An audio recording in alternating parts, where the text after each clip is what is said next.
Daniel Asher opened his eyes and didn't recognize the ceiling.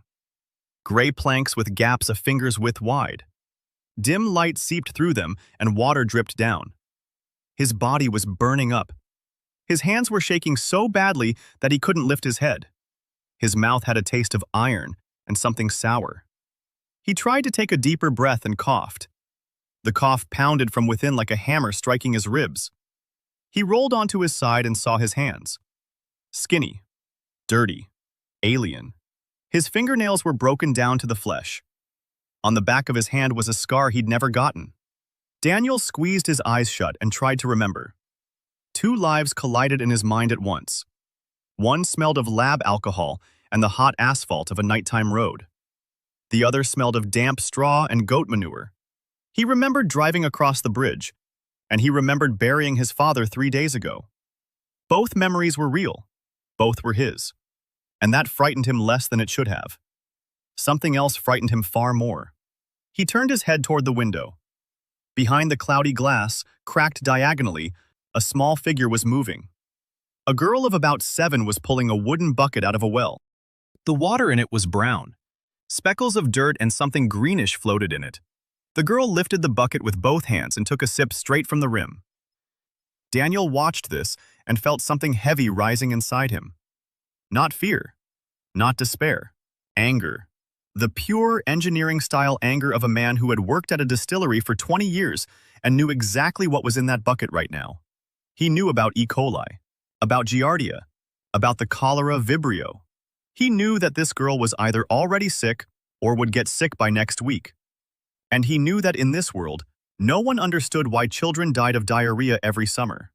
Because no one here had ever heard the word bacteria. Daniel sat down on the bed. His head spun. He grabbed the wooden headboard and waited out the wave of nausea. A letter lay on the floor next to the bed. Yellowish parchment with a red wax seal. He remembered its contents with both of his memories at once. A royal decree on marriages of mercy. An invitation to come to the capital and choose up to 3 wives from the registry of rejects. The common people called it the scavenger's wedding. Landless nobles were given women whom no one else wanted. Too old, too strange, too broken. Daniel picked up the letter and read it again. His hands were still shaking from the fever, but his mind was clear. He was dead. He was in someone else's body. He's in a world that doesn't know the word distillation and drinks water that, in his past life, would have put an entire city under quarantine. He has 3 acres of poor land, a ramshackle house with a leaky roof, a debt of 40 silver coins, and an invitation to take 3 strange women for himself, women who'd been written off as unsuitable for marriage. Daniel stood up. His legs buckled. He grabbed the door frame and steadied himself. He stepped out onto the porch.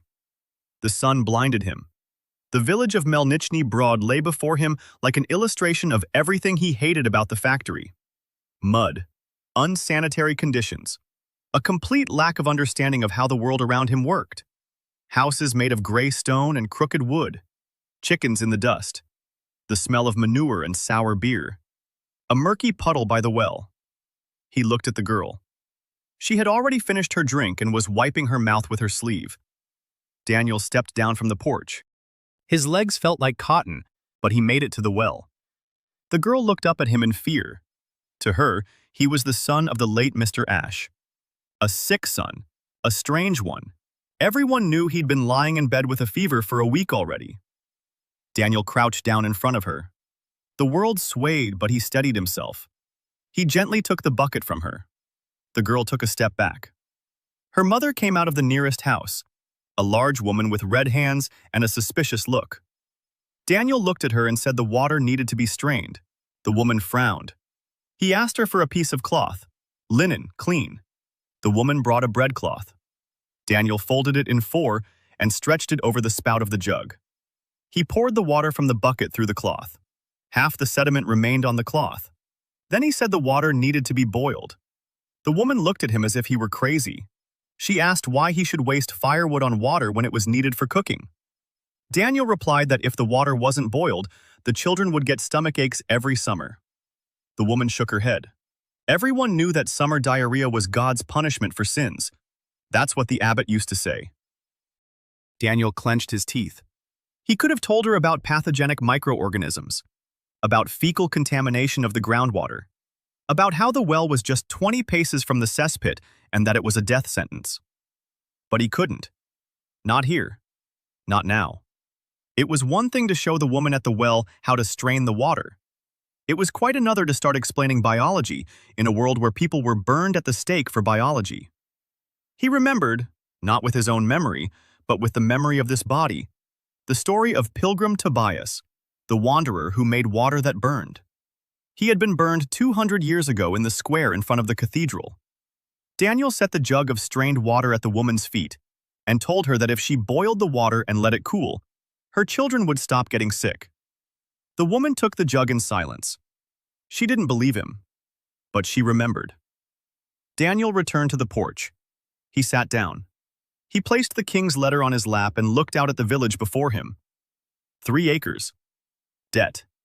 A leaky roof. A sick body. And 20 years' worth of technical diagrams in his head. He knew how to extract pure alcohol from any rotten fruit, how to turn murky swill into a drink for which a merchant from the capital would pay a year's salary, how to build a still out of clay and copper, how to stabilize wine for 2 years ahead when the locals lose half their harvest in 3 months. He knew all of this. But he didn't have a single copper tube, not a single glass vessel, not a single coin in his pocket. And the first question was simple: how to start from scratch in a world that had killed the last person who tried to do the same thing. Daniel carefully folded the letter and tucked it into his pocket. He knew the answer. Start small, with something that wouldn't arouse suspicion. A peasant who brews beer better than his neighbors is just a lucky peasant. A nobleman who makes a liqueur that doesn't blind you is just a good host. But a nobleman with a dozen unknown technologies is a bonfire. So, slowly, step by step.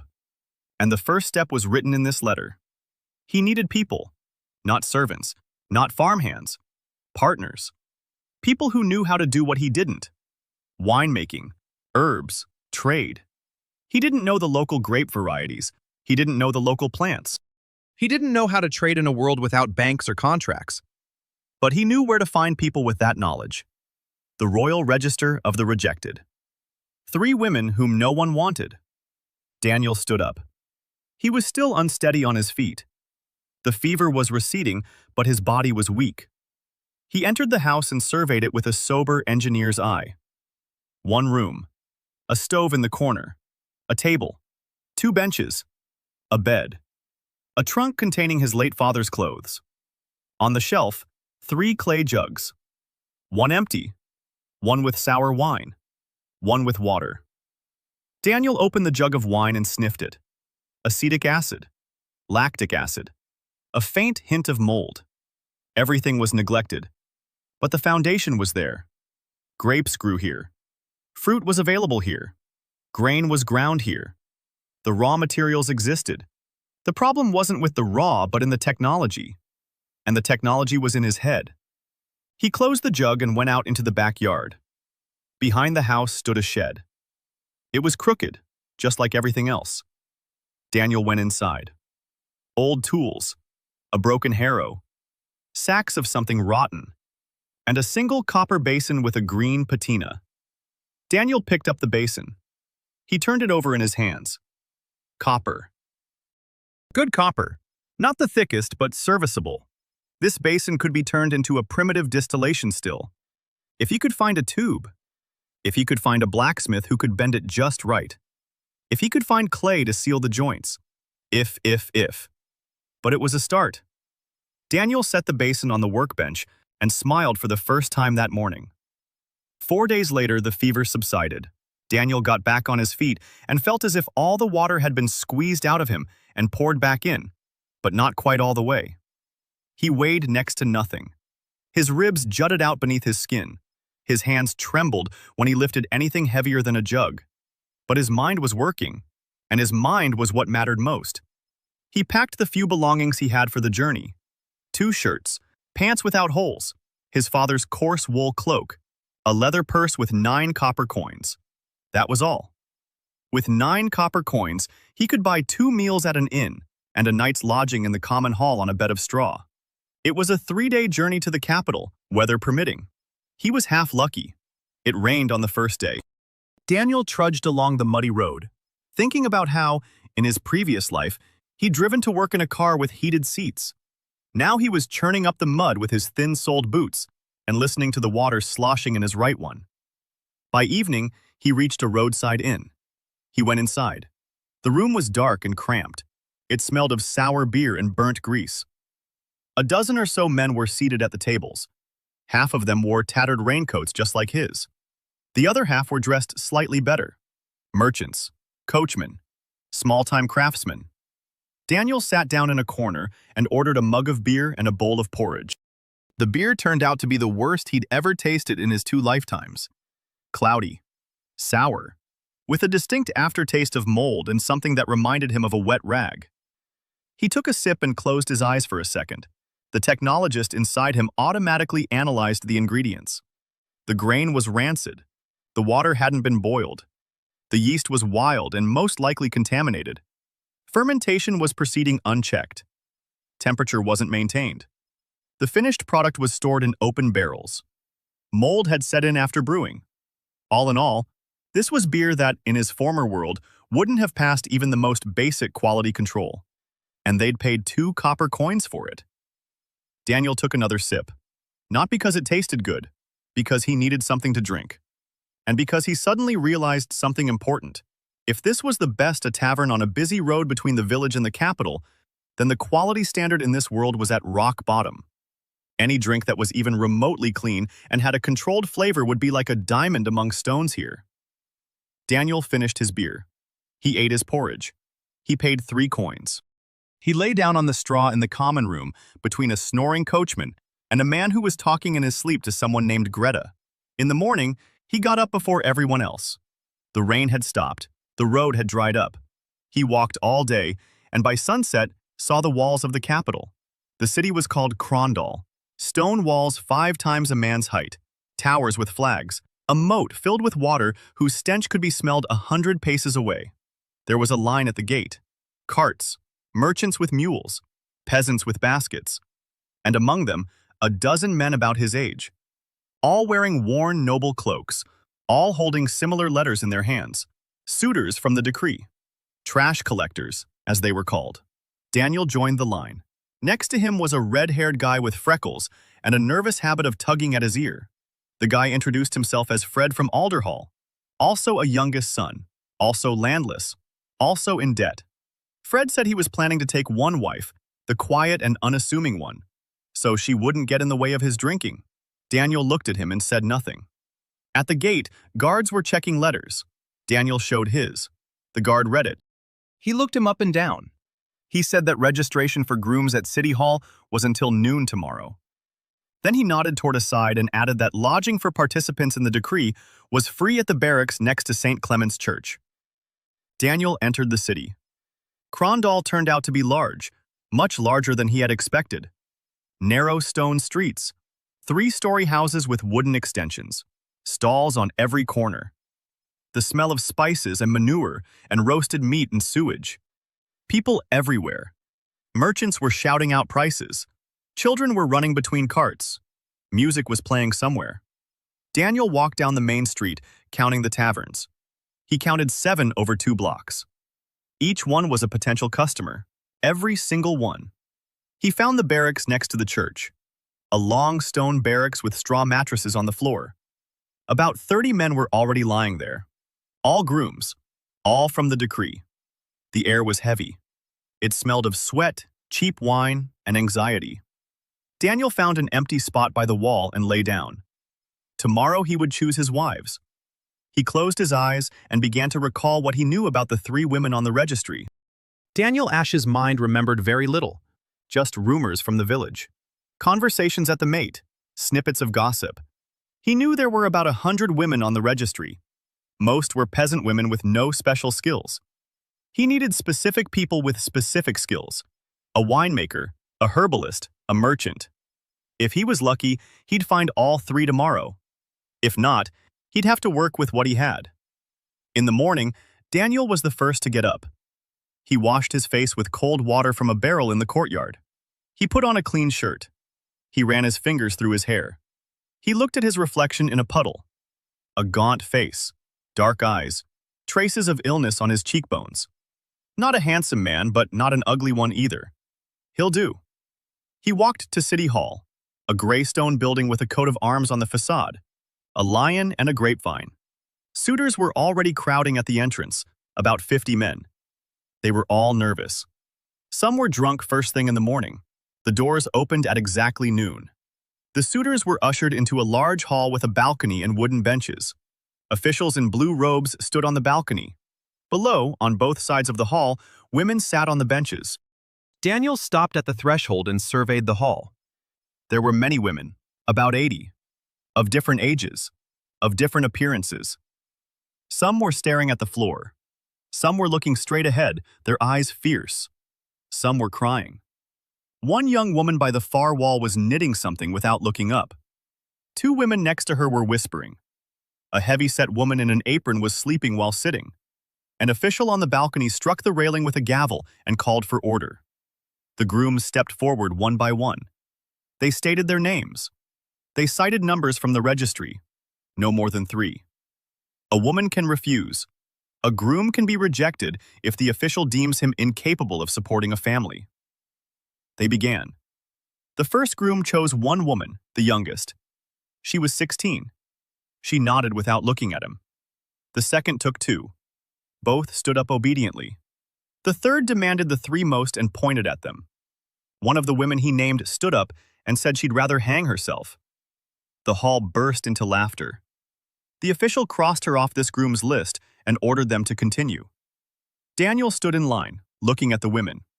He was searching for 3 specific people. From the fragments of gossip his body remembered, he knew that in there was the daughter of the ruined winemaker Vost, a silent herbalist from the east, and the widow of the merchant So. He found Mariel first.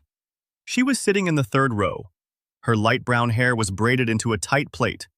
Her hands rested on her knees. Her fingers were covered in small cuts and dark stains from grape juice, stubborn, old marks, the hands of someone who had worked with vines her whole life. She was staring at the floor. Her shoulders were slumped. The seat next to her was empty. No one wanted to sit next to Vost, the drunkard's daughter. He found Soyan based on the description. Dark, straight hair, narrow eyes, small, quiet. She sat against the wall, staring at a single point. Her hands were hidden in her sleeves. Not a single movement, like a stone. He recognized Hedgen by her posture. She sat upright, back straight, chin lifted, a dark gray morning dress. Her hands with slender fingers were folded in her lap. She was the only woman in the hall who wasn't looking at the floor or at the grooms, but at the officials on the balcony. She was studying them, reading them, evaluating them. Daniel became curious about exactly what she was seeing. His turn came. He stepped into the center of the hall. He stated his name. Daniel Ashe of Millbrook. Someone snorted. Millbrook was synonymous with poverty, even among these people. The official asked how many wives he was taking. Daniel said 3. A ripple of laughter swept through the hall. A skinny, pale guy from the most remote backwater in the kingdom wanted 3 wives. Daniel named their numbers: Mariel Vost, Soyan Khan, and Hedgen So. The room fell silent. Then it laughed again, but differently this time, not mockingly, but in surprise. He had chosen the 3 with the least prospects: a drunkard's daughter, a mute foreigner, and an old, childless widow. The official looked at him with interest and asked if he had the means to support them. Daniel replied that he had 3 acres of land and a house. The official shook his head but made a note of it. Then he turned to the women. Mariel raised her head. She looked at Daniel. Her eyes were empty. She nodded. Soyan didn't move. The official repeated the question. She nodded slowly, her expression unchanged. Hedgen looked at him for a long time. Her eyes were dark and piercing. She was assessing him, calculating. Daniel held her gaze. He didn't smile or try to appear better than he was. Thin, pale, poor. But he stood up straight and looked at her not as a commodity but as a human being. Hedgen nodded, briefly, once. The official took note. He tapped his gavel. The first day of the journey passed in silence. Daniel walked ahead. The three women walked behind, 3 paces apart. No one spoke. He heard only the shuffling of their soles on the dusty road and the quiet breathing of Mariel, who was walking faster than the others. By noon, the sun was beating down, and Daniel stopped by a stream. The water was cleaner than in the village well, but he still filtered it through the hem of his shirt before drinking. Mariel looked at him in surprise. She asked why he was doing that. Daniel said that there was sometimes dirt in the water that you couldn't see with the naked eye. Mariel tilted her head. She didn't believe him, but she remembered it. Heijin sat down on a rock by the roadside and took off her shoe. A blister was already reddening on her heel. She looked at her foot with an expression of cold irritation. Then she put her shoe back on and stood up. Not a word of complaint. Soyeon stood off to the side, looking at the thicket by the stream. Daniel noticed her nostrils twitch slightly. She had caught a scent of something. He walked over and asked what she saw. Soyeon flinched. She looked up at him. She said nothing. Then she slowly raised her hand and pointed to a bush with small yellow flowers. Daniel didn't know what it was. Soyeon quietly said one word. St. John's wort. Her voice was hoarse, as if she hadn't used it in a long time. Daniel nodded and said that St. John's wort would come in handy. Soyeon looked at him with something resembling disbelief. Then she carefully plucked 3 sprigs and hid them in her sleeve. They continued on their way. By evening, they reached a small inn at a fork in the road. Daniel counted the coins he had left. 6 copper ones. He booked a room, a small one. 4 straw mattresses on the floor. A door that wouldn't lock. A window without glass. All 4 went inside. The 3 women stood against the wall and waited. Daniel realized what they were waiting for. They were waiting for him to say who would sleep with him. The first night. According to custom, the husband chooses a wife for the first night, and this determines the hierarchy in the household. Daniel sat down on the mattress by the door.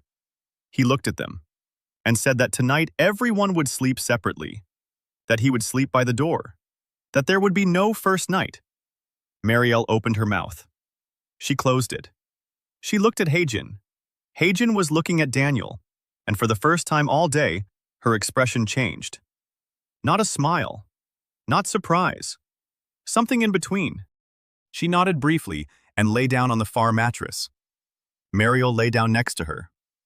Soyeon lay down by the wall, curled up into a ball like a cat. Daniel lay down by the door. It was quiet. Then Heijin spoke. Her voice was steady, emotionless. She asked why he had chosen them specifically. Daniel answered. He said he needed partners, not servants. That Mariel knew grapes better than any man in the kingdom. That Soyeon knew herbs. That Heijin knew money and people. That he had a plan. And in this plan, each of them was not just a decoration but a key player. Silence. Mariel turned onto her side. He could hear her crying, quietly, into her fist. Heijin was silent for a moment. Then she asked what the plan was. Daniel explained. Briefly, without going into detail. He said he was going to make drinks. Wine, liqueurs, strong spirits. Better than anything in the kingdom. That he knew how to do it but couldn't do it alone. That in a year, they would no longer be paupers. Heijin snorted. She said that every drunk in every gutter claims to know how to make the best wine. Daniel replied that he wasn't a drunk and wasn't sitting in a gutter. He was sitting on a mattress at an inn, and he had 6 copper coins. And in a year, he'd give her 1,000 silver coins. Heijin laughed. Briefly. Dryly. Once. Then she fell silent. Mariel stopped crying. Soyeon hadn't made a sound all evening. In the morning, Daniel was the first to get up. He washed his face. He went out into the courtyard. The sun was just rising. The air was cold. Fall was approaching. He had 3 days left before the first frost, if he remembered the local climate correctly. He had to hurry. He went back inside and woke the others. They set out on the road. On the second day of their journey, Mariel spoke up. She walked beside Daniel and told him about her father. Anselm Vost had been the best winemaker in the region 20 years ago. He had 3 vineyards and a cellar with 200 barrels. Then vine disease struck. The grapes rotted on the vine. Her father didn't know why. He prayed, he cursed, he changed the soil. Nothing helped. In 5 years, he lost everything. The vineyards were taken away to pay off debts. The cellar was sold. My father started drinking his own spoiled wine and kept drinking until he died. Mariel told this story in an even voice, without tears. She had already cried it all out. Daniel listened and nodded. He knew that grapevine disease was most likely a fungal infection, mildew or iodium. In his world, it was treated with Bordeaux mixture, copper sulfate and lime. Copper sulfate was most likely available here, but no one knew it could be used to treat grapevines. He didn't tell Mariel that. It was too soon. First, he needed to see the vine, identify the variety, assess the soil. Then he could speak. During a break, he asked Mariel how many grape varieties she could identify by their leaves. Mariel thought for a moment. Then she said 7. Daniel asked if she could determine the stage of ripeness by smell. Mariel looked at him strangely. She said, of course she could, that any normal winemaker could. Daniel nodded. She was perfect. At the second rest stop, Daniel approached Soyeon. She was sitting apart from everyone else, sorting through some herbs she'd picked along the way. He sat down next to her, not too close. He asked what she was holding. Soyeon was silent for a long time. Then she showed him 3 plants. She named each one with a single word. Mint, wormwood, yarrow. Daniel asked what they were for. Soyeon looked at him from under her hair. Yarrow for wounds, wormwood for fever, mint for the stomach. Daniel nodded. Then he asked if she could distinguish 200 plants by their scent. Soyeon shrugged slightly. 400. Daniel blinked. 400 plants by their scent. That was more than any botanist he'd met in his past life knew. He told her it would come in handy, that he'd be asking for her help. Soyeon lowered her eyes and didn't answer. But she didn't leave. By evening on the 3rd day, they saw Milford. The village lay in a valley between 2 hills. A dozen houses, a mill on the stream, fields harvested for the fall. And on the edge of the village, Ash's house. Daniel looked at it through the eyes of both an engineer and the woman behind him. The house was in poor condition, leaning walls, a roof with holes, a door hanging on a single hinge, a fence knocked down in 3 places. He turned around. Mariel was looking at the house, and her face bore an expression he could read easily. She thought she'd gone from bad to worse. Hae-jin looked at the house with complete detachment. She had already figured everything out back at City Hall. She knew where she was headed. Soyeon wasn't looking at the house, but at the overgrown vegetation around it. Her nostrils flared. She was scanning the area by scent. Daniel said it was temporary, that in 3 months the house would be different. Hae-jin said 3 months wouldn't be enough for him to fix the door hinge. Daniel looked at her and smiled for the first time in 3 days. He said he'd fix the hinge tomorrow. And in 3 months, she'd be drinking the best plum brandy in the kingdom, at a table with a new tablecloth. Hae-jin shook her head. But she went inside. They went inside. 1 room. A stove. A table. A bed. Daniel saw Mariel press her lips together. He said the bed was for them. He would sleep in the barn. Mariel started to object. Hae-jin cut her off. She said they would take turns sleeping. 2 on the bed, 1 on the bench. Switching every night. Fair enough. Daniel nodded. For the first time in 3 days, Hae-jin looked at him with something other than skepticism. With something resembling approval. He really did lie down in the barn. On old straw. Next to a copper basin in which, in a week, he would begin building his first still. The night was cold. The wind blew through the cracks in the barn wall. Daniel lay there staring at the ceiling. In the house behind the wall were 3 women, his wives, strangers, frightened, not trusting him one bit. He needed to do more than just set up a distillery. He needed to build trust. And trust isn't built with words, only with actions. Tomorrow morning he'd fix the door hinge. Then he'd start patching the roof. Then he'd go to the local blacksmith and order a copper pipe. And every day he'd show the 3 women that his words weren't just empty promises. Every day, without exception. Daniel closed his eyes. His last thought before falling asleep wasn't about alcohol or money. He thought about Soyeon, about how she hid twigs in her sleeve, as if she were afraid they'd be taken away, as if everything she'd ever found had been taken from her whole life. He thought that the first thing he'd do when he had money would be to buy her a little leather pouch for her herbs.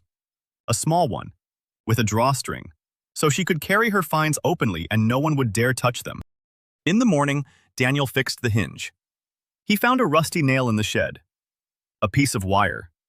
He straightened it out. He adjusted it. The door sat level. Hagen stepped out onto the porch and looked at the door, then at Daniel. She didn't say anything but nodded. That was the first brick. Next, he began patching the roof. The work was hard. His body was weak from the fever. He climbed up the stepladder and his head spun every time. Mariel came out and said he'd fall and break his neck. Daniel replied that if he didn't patch the roof before the rains came, they'd all be sleeping in a puddle in a week. Mariel was silent for a moment.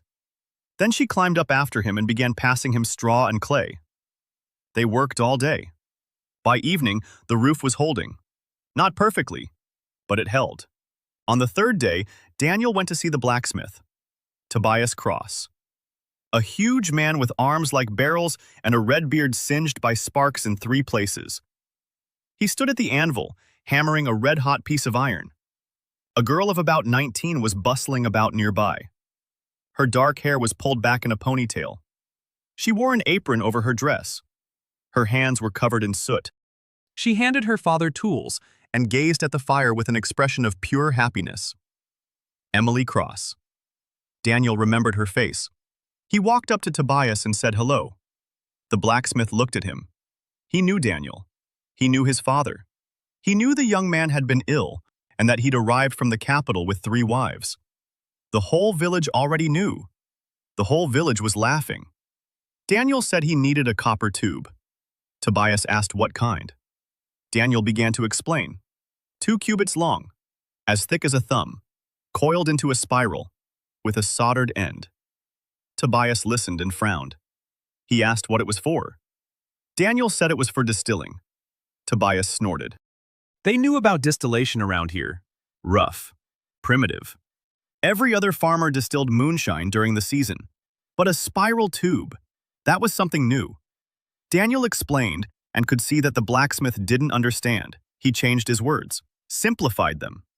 Tobias still didn't understand why the tube had to be spiral-shaped. Daniel thought for a second. Then he asked if Tobias had ever seen a cow being milked. Tobias looked at him as if he were an idiot.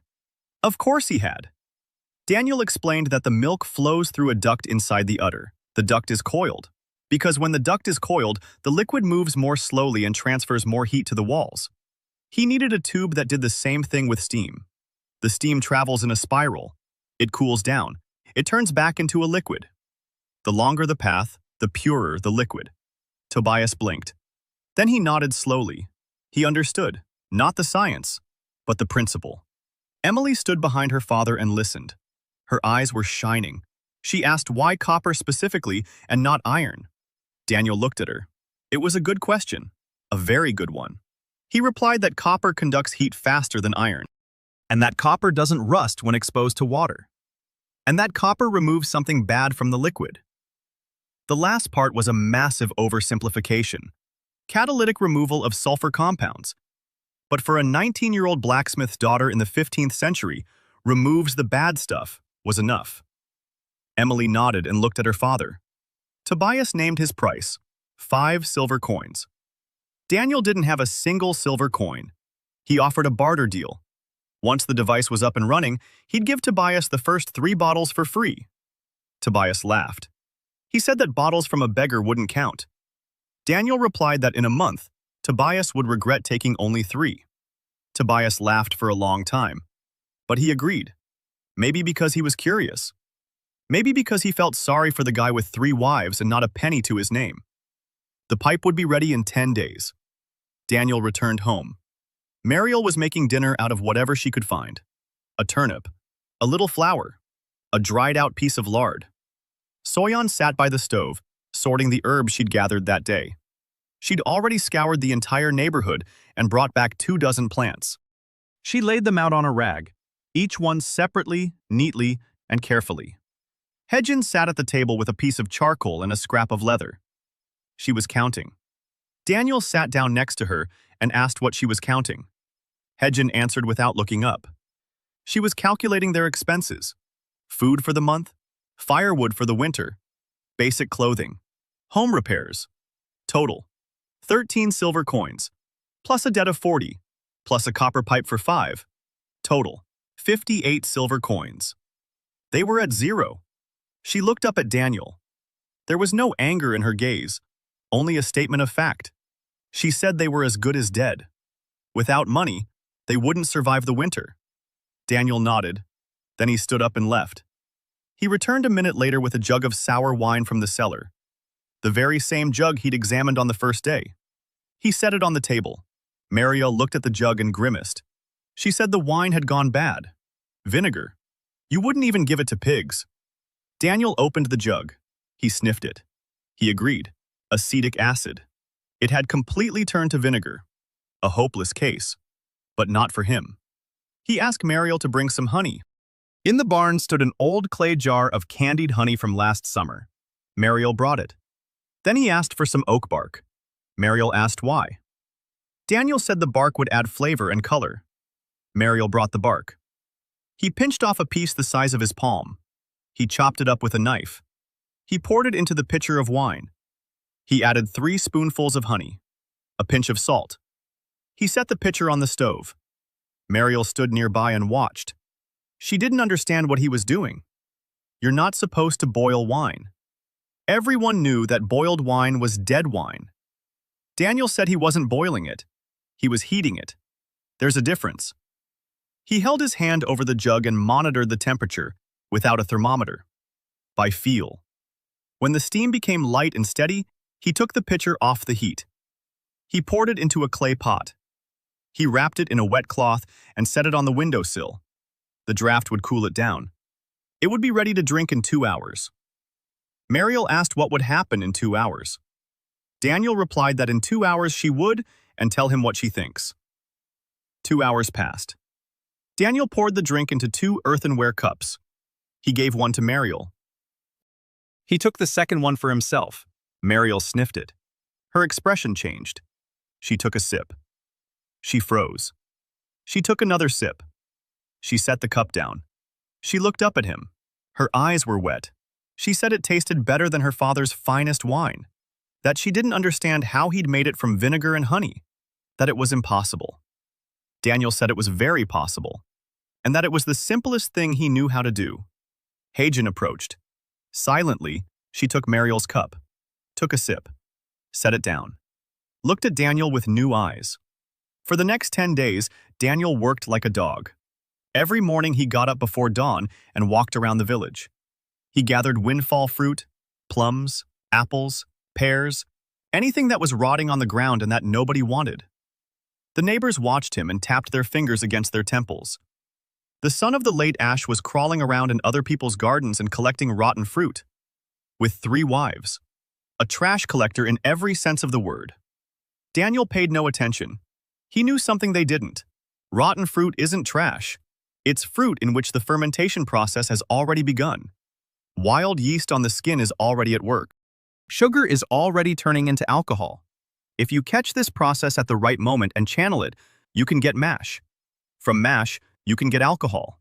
From alcohol, you can get a tincture. From a tincture, you can get money. Mariel walked with him. She didn't understand why, but she went along. Maybe out of obedience. Maybe out of curiosity. Daniel explained it to her along the way. He said that a spirit lives in every fruit, one that turns the sweet into something intoxicating. That this spirit loves warmth and hates the cold. That if you give it the right conditions, it behaves predictably. Mariel listened. Then she said that her father had said exactly the same thing about grapes.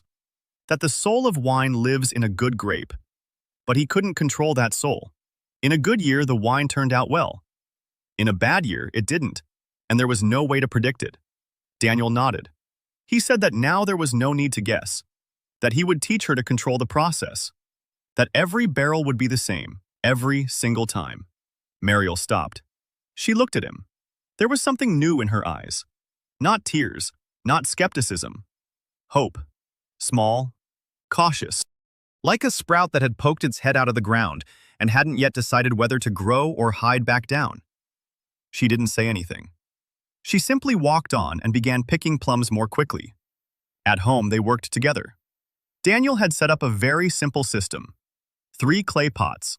In the first, the washed fruit was crushed by hand and covered with warm water and honey. In the second, the strained liquid fermented for 3 days at a temperature that Daniel controlled in one simple way. He pressed his palm against the pot's side. If the pot was as warm as a healthy person's forehead, the temperature was right. If it was hotter, he had to move it away from the stove. If it was cooler, he had to move it closer.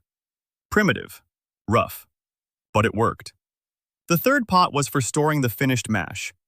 Mariel watched the process and asked questions. At first, they were timid. Then she grew more confident. She asked why honey was needed. Daniel explained that honey was food for the spirit of fermentation. The more food there is, the harder the spirit works. She asked why warm water was needed. He explained that the spirit of fermentation loves warmth just as a cat loves a stove. She asked why it needed to be strained. He explained that rotten bits hinder the spirit and spoil the taste. Every explanation was a metaphor. Behind every metaphor lay the biochemistry he couldn't put into words. The yeast was the spirit. The temperature was warmth for the spirit. The sugar was food. He was translating science into the language of the world in which he lived. And Mariel understood. She understood better than he had expected. On the 5th day, she herself suggested adding wild cherry juice to the plum mash. She said that cherries add a tartness that people like. Daniel tasted it. She was right. The cherries added an acidity that balanced the sweetness of the honey. He looked at Mariel and said she had the nose of a winemaker. Mariel blushed. Then she smiled. For the first time. The smile was brief and hesitant, but it was there. Soyeon worked on her own, quietly, unobtrusively. Every day she would go out for an hour into the fields and the woods and return with bunches of herbs. She dried them by the stove, tied them into bundles, arranged them on a shelf that Daniel had made for her out of a board and 2 nails. Every evening, Daniel would walk over to the shelf and ask what was new. Soyeon would answer with a single word. Or 2. Sage. Wild garlic. Barberry. Sometimes she'd show him a plant he didn't recognize. He'd ask what it was for. She'd answer briefly. For a cough. For pain. To help you sleep. Daniel would nod and thank her. Every single time. For every word. He noticed how, after each thank you, Soyeon would straighten her shoulders just a little. Just a tiny bit. Imperceptible to everyone but him. On the 7th day, Soyeon brought wild thyme. She placed a bunch on the table and said 2 sentences in a row. This is thyme. It'll go well with meat and liquor. Daniel froze. Not because the thyme was a valuable find, but because Soyeon herself had suggested a use for it. She wasn't just gathering it. She was thinking. She was connecting her knowledge with what she saw in his work. She was part of the process. Daniel nodded and said she was right. That the thyme would give an excellent flavor to the plum liqueur. Soyeon almost smiled. Almost. The corner of her mouth twitched. Then she turned away and walked back to her shelf. These days, Haejin was busy with other things. She walked around the village. She spoke with every neighbor, the miller, the old woman who kept the only cow for 5 households, and the old innkeeper. She found out who owed whom, who was feuding with whom, who traded in what, who traveled where. She gathered information like a scout. Every evening she sat down at the table and told Daniel what she had learned. The innkeeper in Alderhall, 12 miles to the north. The only one on the road between Milford and the trade route. He buys wine from the Southerners for 3 silver pieces a barrel. He sells it by the mug at triple the price.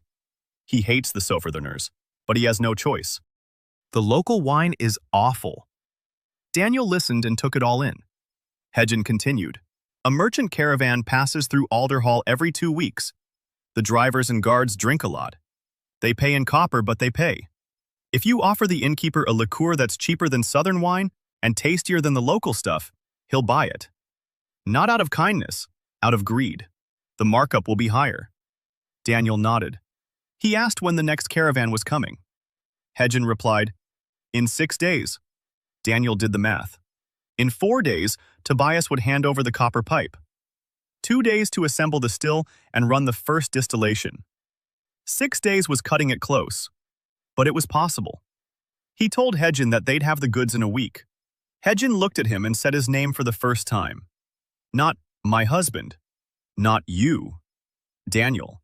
She said that if he wasn't joking, she'd go with him to Alderhall and handle the negotiations herself. Because he was an engineer, not a salesman, and would ruin the deal within the first 3 minutes. Daniel laughed. She was right. On the 10th day, Tobias sent his daughter over with the tube. Emily Cross stood in the doorway with a copper coil in her hands and her eyes shining. She said her father had been grumbling for 3 days but had made it, and that she wanted to see how it worked. Daniel took the coil. He examined it. Tobias was a good blacksmith. The coil was even. The joints were neatly soldered. The diameter was uniform along its entire length. He thanked Emily and told her she could stay and watch. Emily stayed. Daniel spent the whole day assembling the setup. The copper basin became a cube. On top, he secured a clay lid that he had molded himself and fired in the kiln 3 days earlier. He sealed the hole in the lid with a mixture of clay and linseed oil. The tube entered the lid from the top and spiraled down into a wooden bucket filled with cold water. At the end of the tube was a small spout from which the finished product would drip. Primitive. Rough. It looked like a child's craft project, but it was a distillation apparatus. A real one. With fractionation. Emily watched every step. She asked questions. Why was there clay at the joint? Why was there water in the bucket? Why was the tube coiled instead of straight? Daniel answered every one.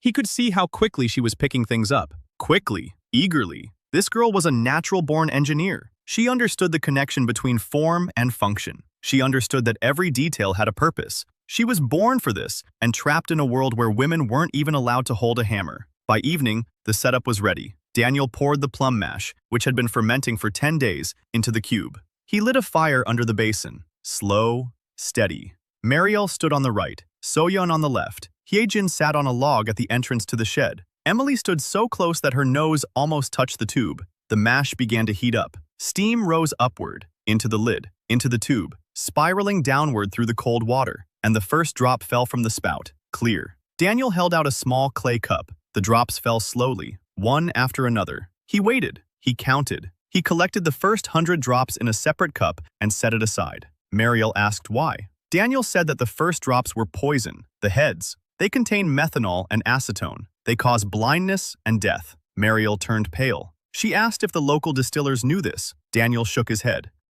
They distill everything into a single container. Everything in a row. Heads, bodies, tails. And that's why people go blind from moonshine.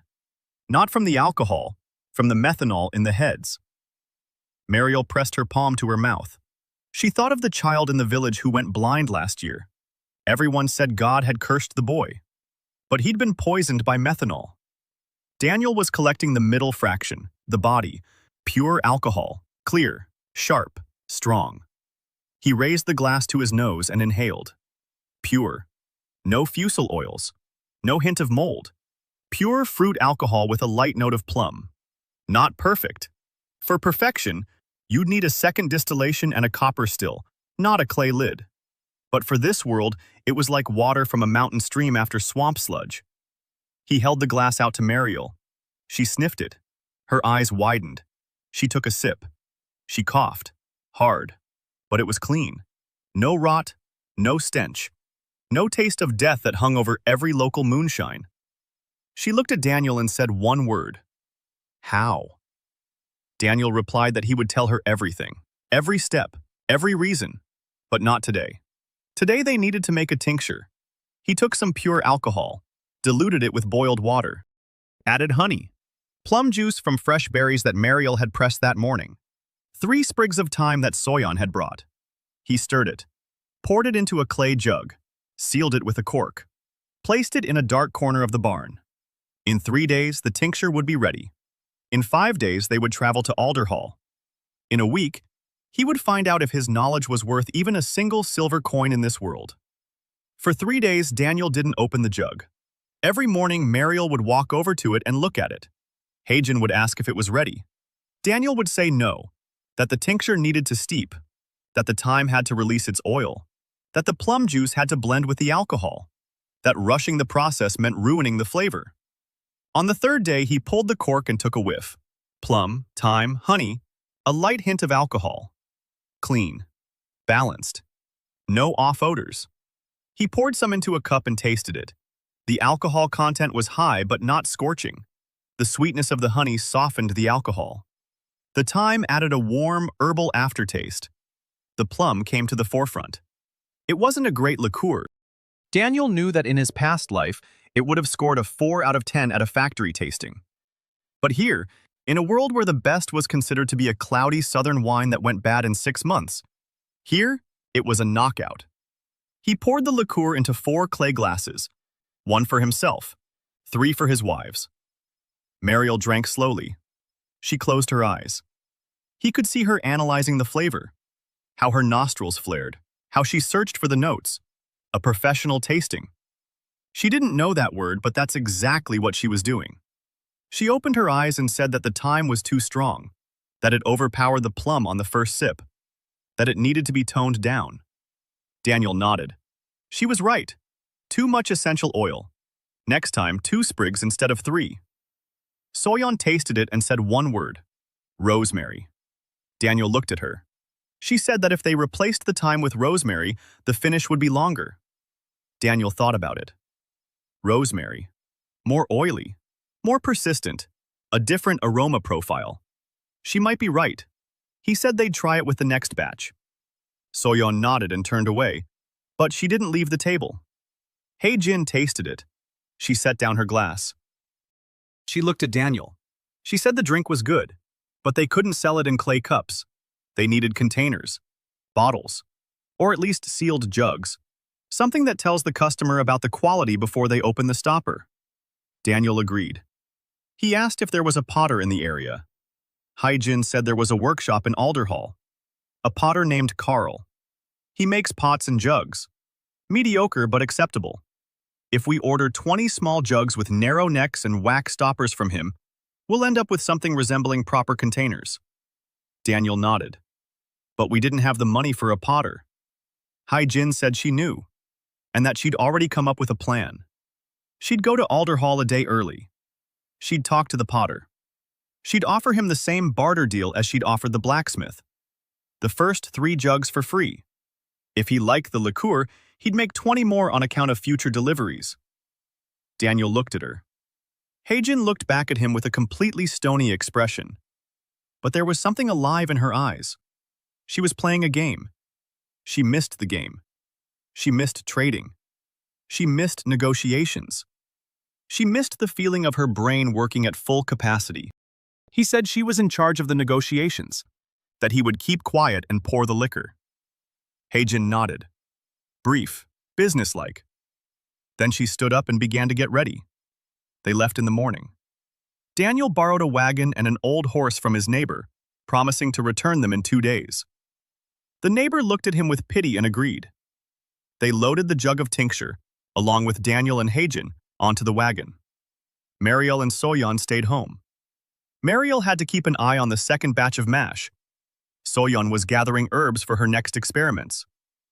The journey to Alderhall took half a day. The town was larger than Milford. 100 houses, a market, 2 churches, and an inn, a large one by local standards. A stone building with a wooden sign bearing a crookedly drawn mug.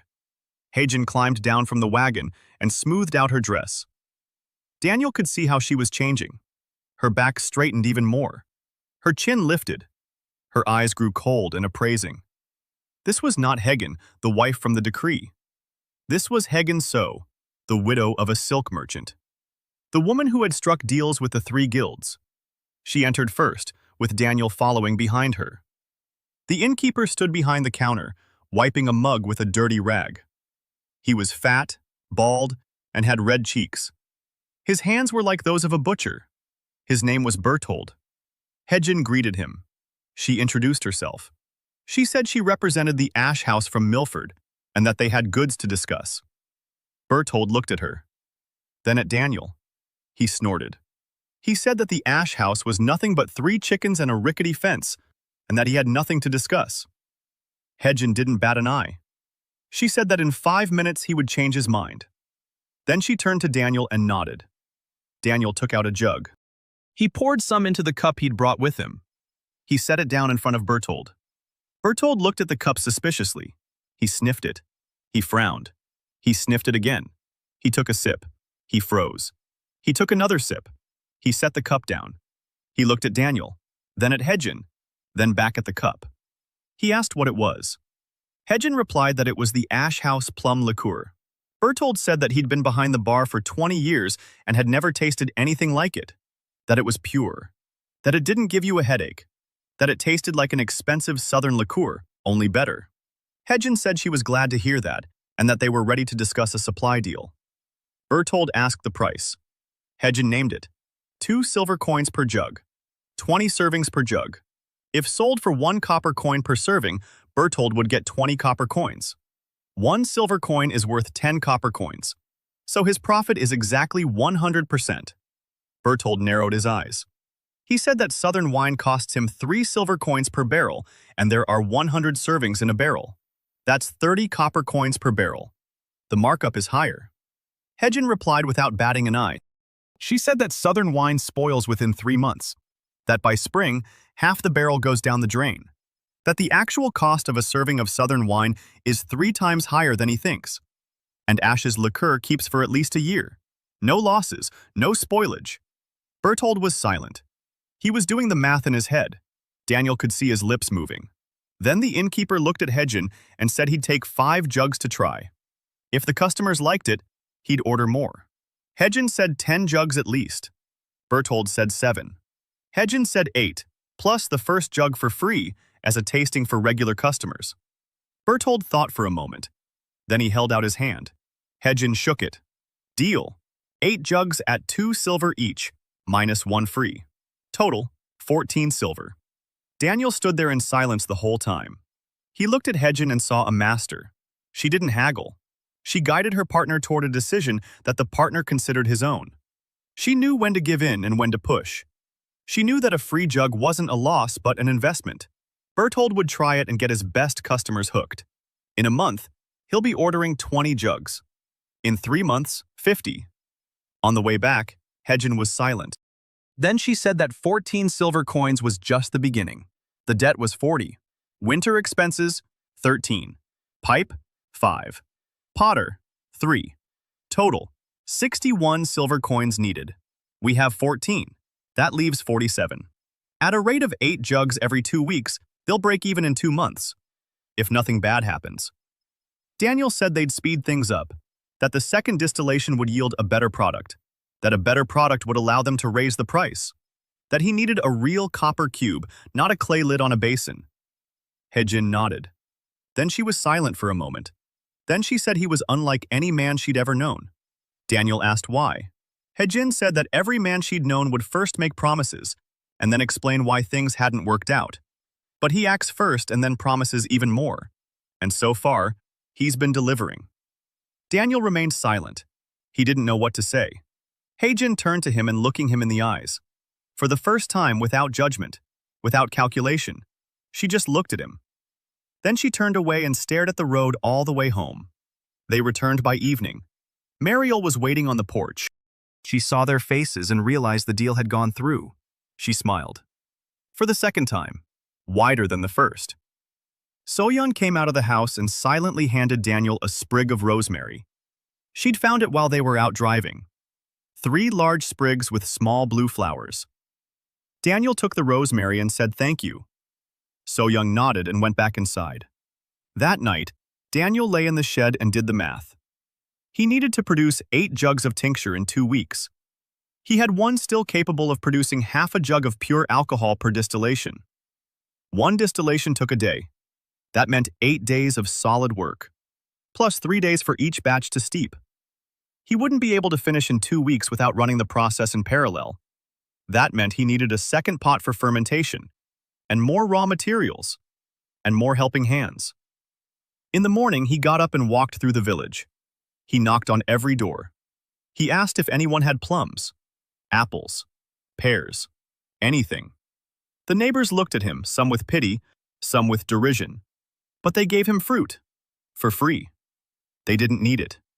Rotten fruit, windfall, trash. By noon, Daniel and Mariel had brought home 4 baskets of plums and 2 of apples. There was a lot of work to do. Mariel washed and crushed the fruit. Daniel brewed the mash and distilled it. Soyan prepared the herbal additives. Hagen kept track of everything and planned the next deliveries. Everyone did their part. Everyone was a part of it. 10 days later, 8 jugs stood in a row on a shelf in the barn. Clay jugs, with wax stoppers. Each one identical. Each one with the same flavor. That was the most important thing. Not just a good tincture, a consistently good tincture. In a world where even the royal winemaker couldn't replicate a single flavor twice, it was a miracle. Daniel loaded the jugs onto a cart and took them to Alderhall. Berthold tasted each one. Then he tasted them again. Every jug was identical. He looked at Daniel with an expression that Daniel could read easily. It was fear. Not of Daniel, but of what he had just realized. That this skinny guy from Milford was doing something no other brewer in the kingdom could do. Consistency. Berthold counted out 14 silver coins and placed them on the counter. Then he said he wanted 20 jugs by next month. Hedgen, who was standing behind Daniel, coughed. 25. 2.5 silver coins each. Berthold haggled for 5 minutes and agreed to 22, at 2 silver coins and 3 copper coins each. Hedgen shook his hand. Daniel thought that this woman was worth 10 distillation stills. 14 silver coins changed everything. Not on their own. 14 silver coins weren't enough. The debt was 40. Winter expenses, the pipe, the potter. 14 silver coins barely covered a quarter of what was needed. But they changed something else. They changed the way the 3 women looked at Daniel. Before those coins, he was a strange husband with crazy ideas. Afterward, he became a man who does what he says. Mariel stopped flinching every time he entered the room. Hedgen stopped viewing his plans as mere fantasies. Soyeon began bringing herbs not just one sprig at a time, but in whole bunches. She no longer hid them in her sleeve. She carried them openly.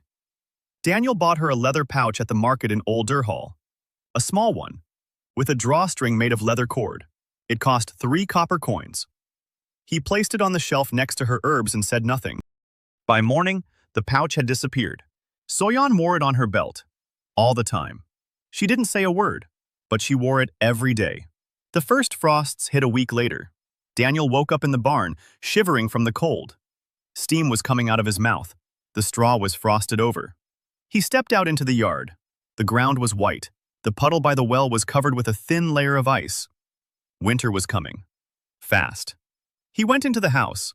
The 3 women were already up. Mariel was stoking the stove. Soyeon was brewing something in a clay pot. It smelled of mint and something slightly bitter. Hedgen was sitting at the table, writing on a piece of leather.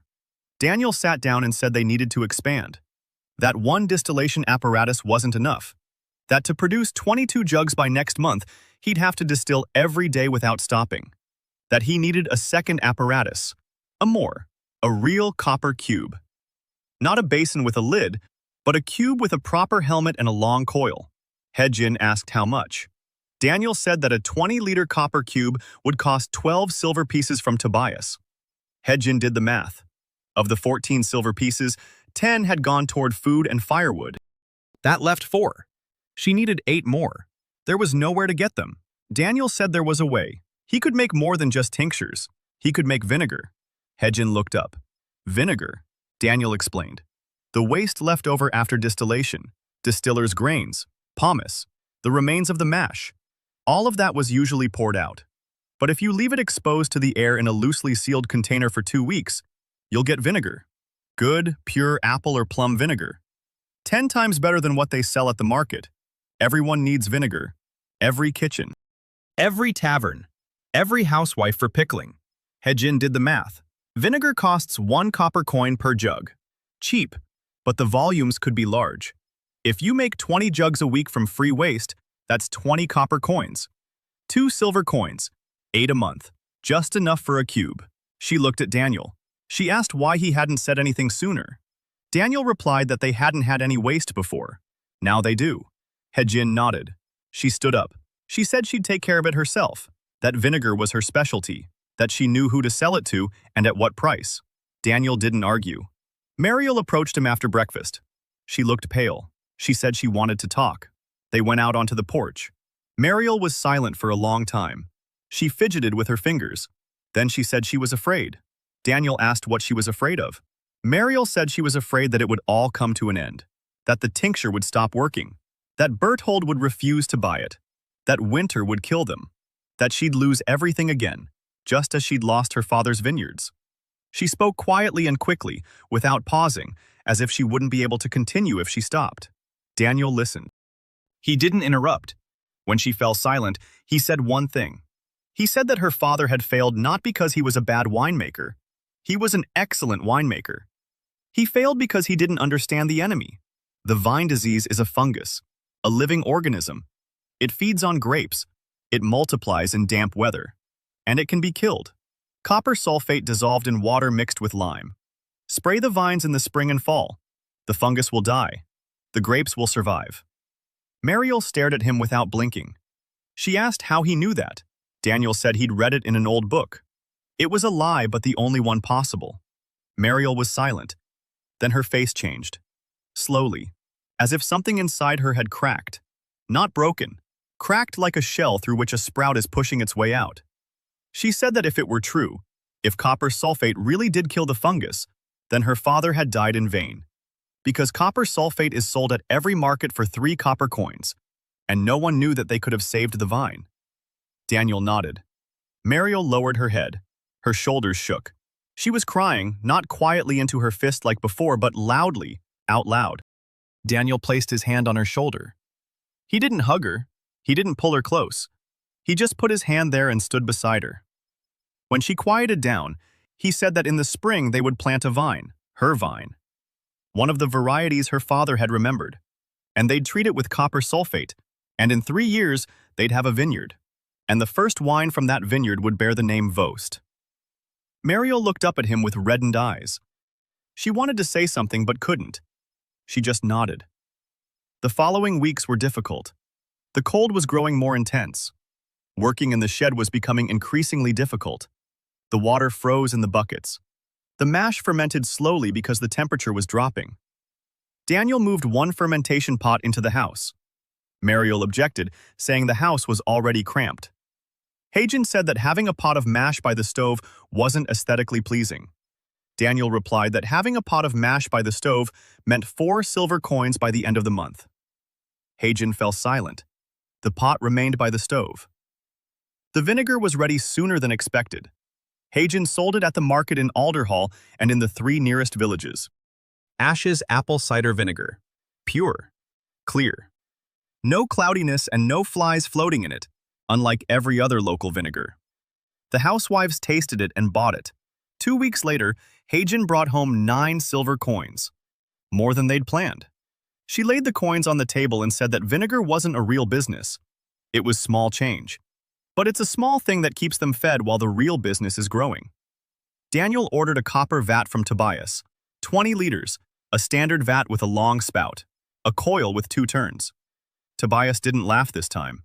He could see that the guy from Milford was a shrewd trader, that people were buying from him, that the coins were real. Tobias named his price, 15 silver coins. Daniel haggled, 12 and 3 bottles. Tobias said 13 and 5 bottles. Daniel agreed. Emily stood nearby and listened. When Daniel left, she ran after him. She caught up with him at the outskirts of town, out of breath, her cheeks red from the cold. She said she wanted to help, that she was interested, that she understood copper better than her father because she could feel the metal with her hands. Daniel looked at her. 19 years old. Her eyes were ablaze. Her hands were calloused from the hammer. He asked what her father would say. Emily said her father wanted to marry her off to Gris the miller. She was 40 years old, had bad teeth, and 3 warts on her nose. She said this without any self-pity. With anger, Daniel nodded.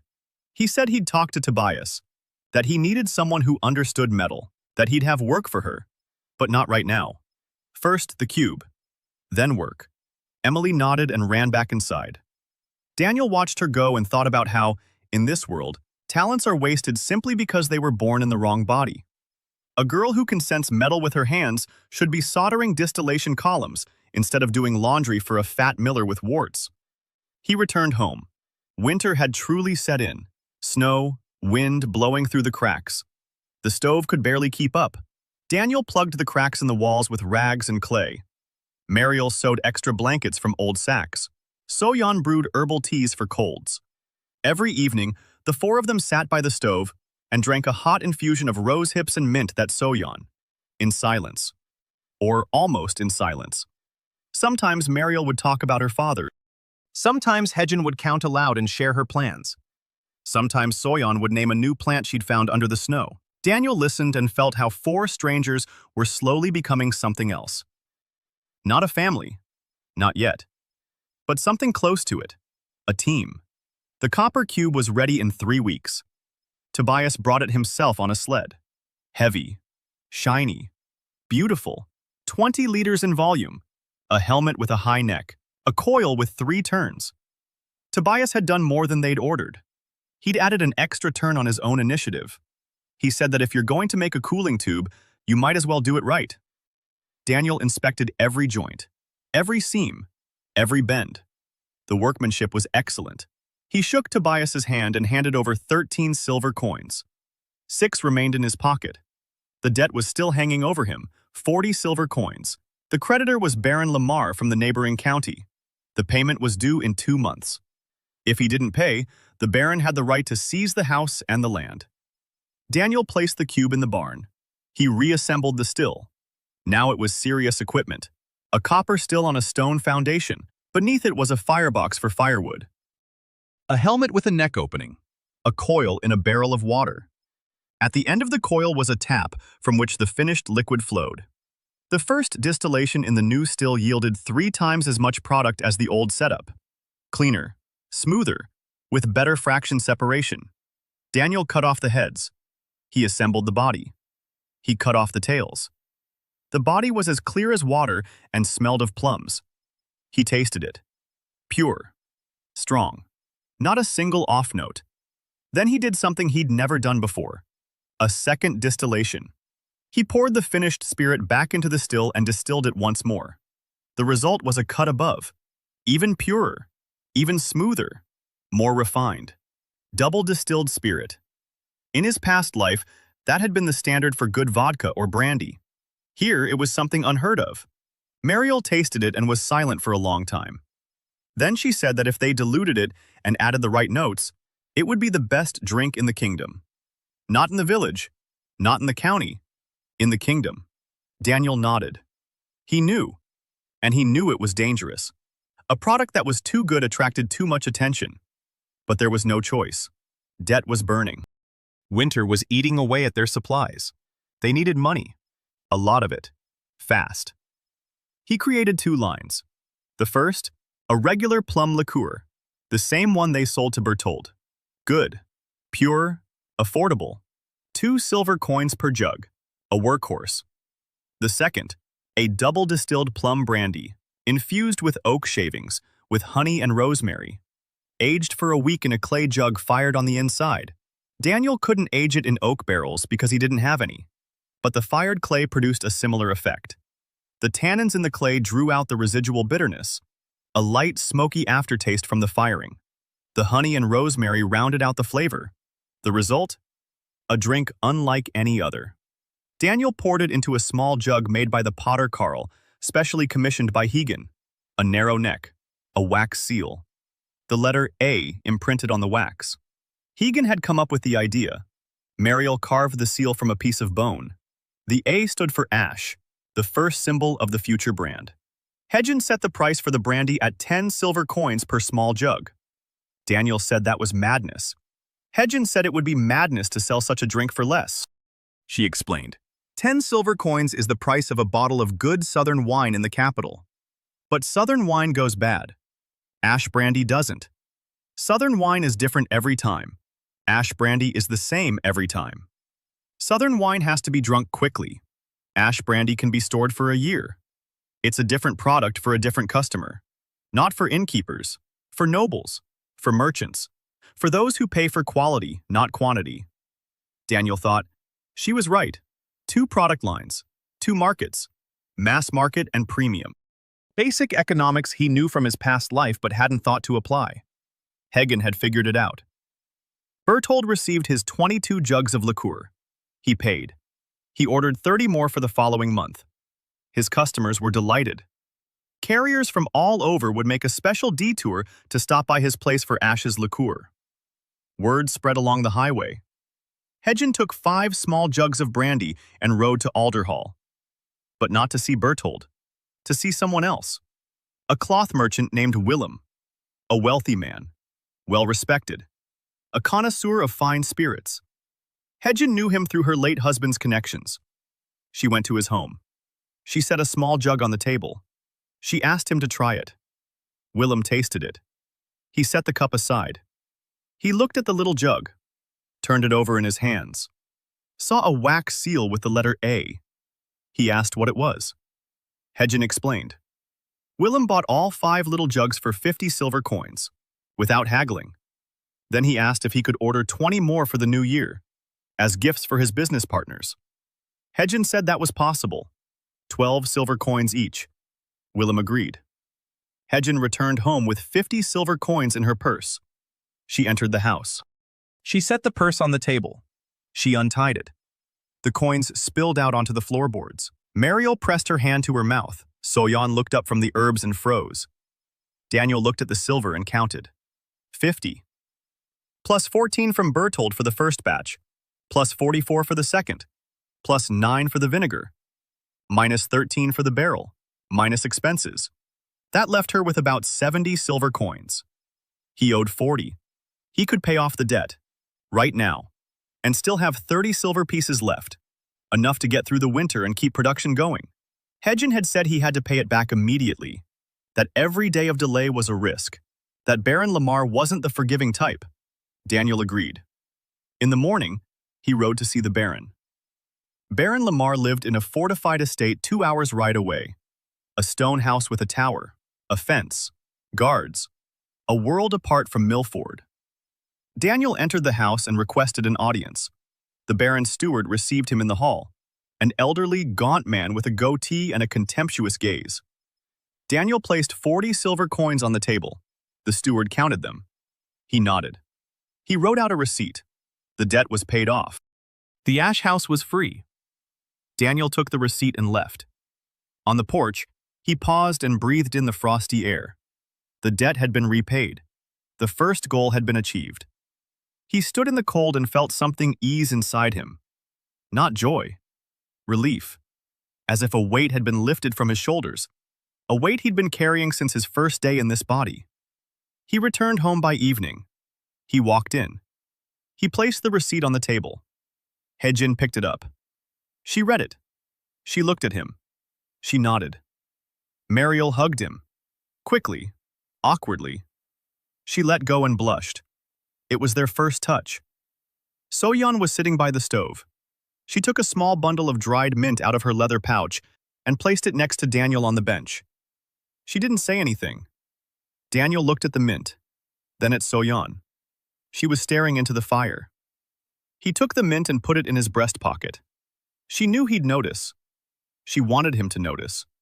It was her way of saying thank you. By midwinter, the Ash estate was no longer a laughingstock. The neighbors no longer tapped their fingers against their temples. They saw the wagons arriving to pick up goods. They saw the coins. They saw that the house was being repaired, that the holes in the walls had been patched, that there was new straw on the roof, that there was a copper still in the barn, gleaming in the sun. The village headman came to Daniel and asked if he needed any workers. Daniel said he did. 2. To gather raw materials and help with distillation. The headman sent over 2 young men, brothers, strong, a bit slow on the uptake, but hard-working. Daniel showed them what to do. Wash the fruit, press it, load it into pots, tend the fire, and change the water in the cooling barrel. Simple tasks. Repetitive. The guys managed just fine. Production doubled. Daniel paid them 3 copper coins a day. Not much by city standards, a lot by village standards. The guys were happy. Willem's order for 20 small jugs of brandy for the new year became the first serious test. 20 small jugs meant 20 distillations, 20 double distillations, 40 days of work on a single still, a month and 10 days. Daniel had 5 weeks. It wasn't enough. He started working 2 shifts, morning and evening. He stood by the still himself from dawn until noon. Then he slept for 2 hours. Then he stood there from noon until dark. Mariel helped. She'd learned to tell when to cut off the heads and tails, by the smell, by the color of the first drop, by the way the vapor behaved as it exited the still. Daniel showed her once. She remembered. The second time, she did it herself, without a mistake. A winemaker's nose, an absolute one. Within a week, she was able to oversee the distillation unsupervised. Daniel entrusted her with the morning shift and began working only in the evenings. This freed up his time. He spent it on something he'd long wanted to focus on, the thermometer. Without a thermometer, he was working blind. He checked the temperature with his hand, his palm against the pot's wall. Warm as a forehead, hot as a stove, rough, inaccurate, unreliable. He needed a tool. In his past life, he'd used mercury and alcohol thermometers accurate to half a degree. There was no mercury here, but there was alcohol, his own. He went to see the glassblower. The nearest one lived in Alderhall. An old man named Henrik. His workshop was in the basement of his house, the heat from the furnace, glass tubes and beads on the shelves. Henrik mainly made beads and tableware for the wealthy. Daniel asked him to make a tube, a thin one, sealed at one end, with a small bead at the other, about the length of a palm. Henrik asked why. Daniel said it was to measure heat. Henrik looked at him as if he were crazy. Then he shrugged and made it. 3 copper ones. Daniel went back home. He filled the ball with tinted alcohol. He sealed the other end with wax. The result was a column of red liquid in a clear tube. When the liquid heated up, the column rose. When it cooled down, it fell. A thermometer. A primitive one. Without a scale. The scale had to be calibrated. Daniel took a piece of paper and taped it to the tube. He dipped the thermometer into melting snow. He marked the level. 0.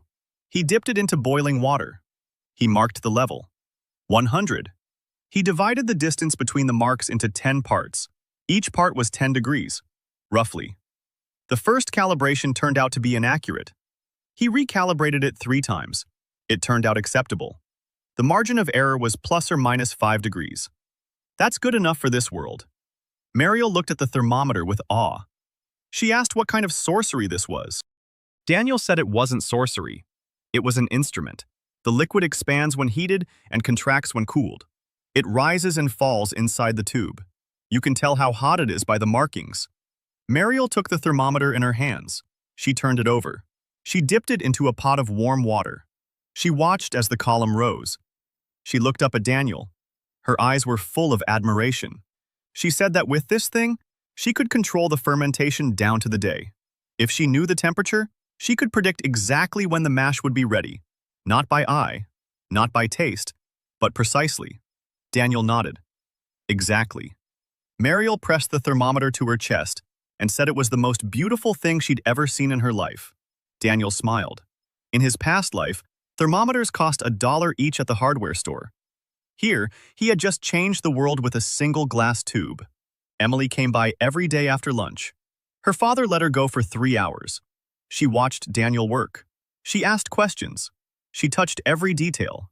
She examined the joints. She checked how the seams were soldered. A week later, she brought Daniel a gift, a small copper faucet.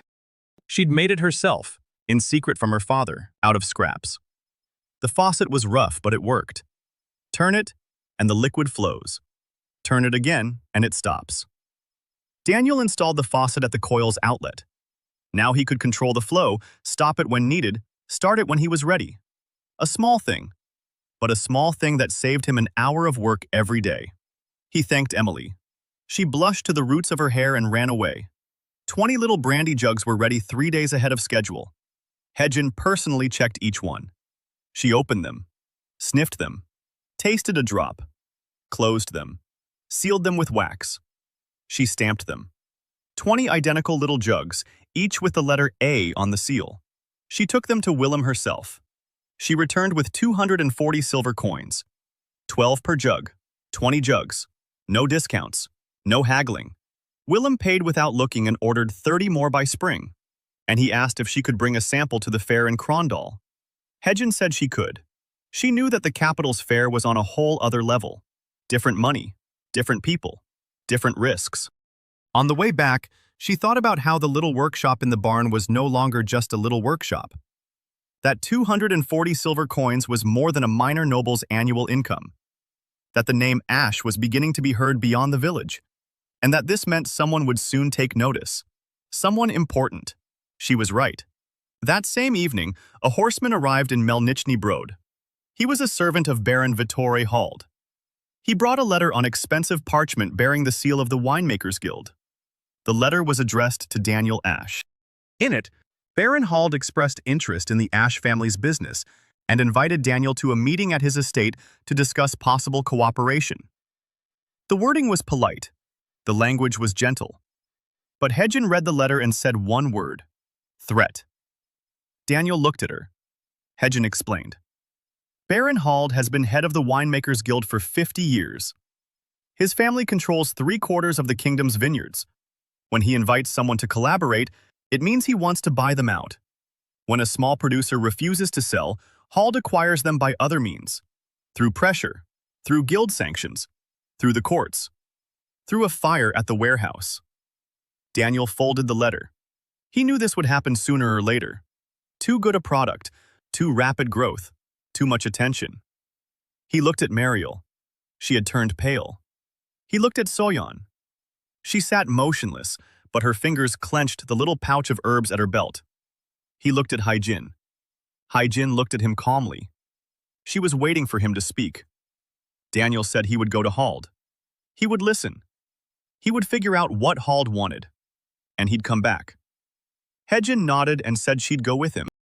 Hald's estate stood on a hill a half-day's ride from Milford. Stone walls. A tower with a flag. Vineyards on the southern slope. Even in winter, beneath the snow, you could see the neat rows of vines stretching toward the horizon. Hundreds of acres, thousands of vines. Wealth accumulated over 3 generations. Daniel and Hagen pulled up to the gate in the same neighbor's horse-drawn cart, the same creaking one. The guard at the gate looked down at them. Hagen identified herself. She showed him the letter. The guard let them through. The courtyard was paved with stone.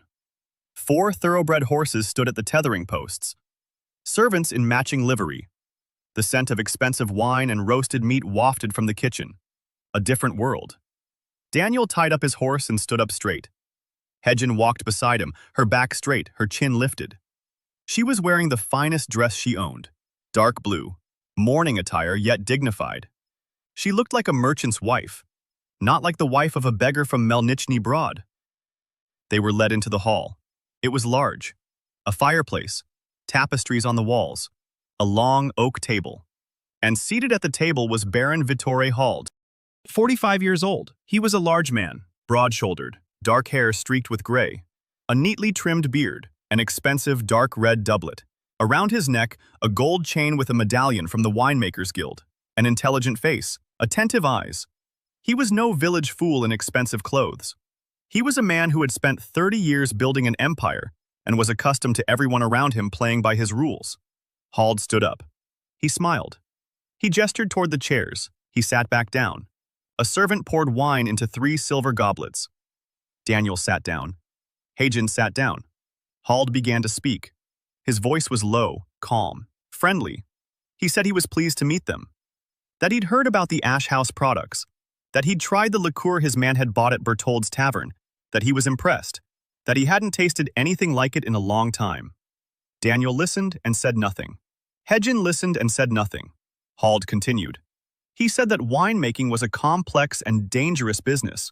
That many talented people had started out brightly only to burn out quickly. That the market was ruthless. That the guild existed for a reason. It protected producers. It regulated prices. It guaranteed quality. That without the guild, any producer is vulnerable to competitors, to thieves, to the courts, and to the church. Daniel heard that last word and looked at Hald more closely. The church. That wasn't a random word. Hald noticed his gaze. He smiled a little wider. He continued. He said that Abbot Grimm of the Order of St. Clement had already been asking questions about the unusually pure alcohol produced in Milford. That the abbot was a meticulous man. That the word witchcraft didn't sound like a metaphor when he said it. Hedgen clenched her fingers slightly on the armrest of her chair. Daniel noticed. So did Hald. The Baron got down to business. He proposed a simple arrangement. The House of Ash would join the Winemakers Guild under the patronage of the House of Hald. Daniel would continue to produce his beverages. The guild would provide protection from the church and competitors. In return, Hald would receive 50% of the profits and the right of first refusal on all new products. Hedgen placed her hands on the table. Steady, calm. She asked what would happen if the House of Ash refused. Hald looked at her. His smile didn't fade. He said that refusal was, of course, the House of Ash's right. But the world was harsh. The roads were dangerous. Warehouses were burning. Abbots were asking questions. Without the guild, it's very lonely. Silence. Daniel looked at the Baron and thought. 50% of the profits. The right of first refusal. In essence, this meant that Hald would become the boss. Daniel would become an employee. With a fancy title but no real power. That was unacceptable. But refusal was dangerous too. Hald wasn't joking about fires and abbots. He controlled the guild, and the guild controlled the market. To oppose him meant war. A war that a workshop in a barn couldn't win. Daniel looked at Hedgen. She tilted her head slightly, barely noticeably, to the left. That meant no. Not now. Daniel turned to Hald. He said the offer was interesting and that he needed time to think it over. Hald nodded. Generously. He said he'd give him a month. Then he poured more wine and raised his goblet. Daniel raised his. He took a sip. The wine was good. Rich. Full-bodied. With good structure. The work of a professional. Hald asked how the wine was. Daniel answered honestly. He said the wine was good. The tannins were balanced. The acidity was just right, but the finish was short. The notes cut off too abruptly. If this wine were aged for another 3 months in an oak barrel, made from wood grown on a northern slope, the finish would be twice as long. Hald paused a moment. The goblet stopped halfway to his mouth. He looked at Daniel, for the first time without a smile, with genuine attention. He asked how Daniel knew the difference between oak from the north and south slopes. Daniel replied that he had read about it in a book. Hald slowly set the goblet down. He said that in 30 years of winemaking, he had met only one person who understood the difference between oak from different slopes. It was his teacher, a southern master from the Republic of Mural. He had died 10 years ago. And now a boy from Milford was telling him the same thing between 2 sips of wine over lunch. Hald leaned back in his chair and looked at Daniel for a long time. Then he said he'd give him a month to think it over, and that he very much hoped for the right answer. They left. On the way back, Hedgen remained silent until they reached the fork in the road. Then she spoke up. She said that Hald didn't just want to buy them. He wants to understand how Daniel knows what he knows, that it's dangerous, that he needs to be more careful about what he says in public. Daniel knew she was right. He had revealed too much. The remark about the oak tree had been a mistake, a beautiful, impressive one, but a mistake nonetheless. He shouldn't have revealed knowledge that, in this world, a 28-year-old son of a destitute nobleman from a village could possibly possess in this world. Hedgen continued.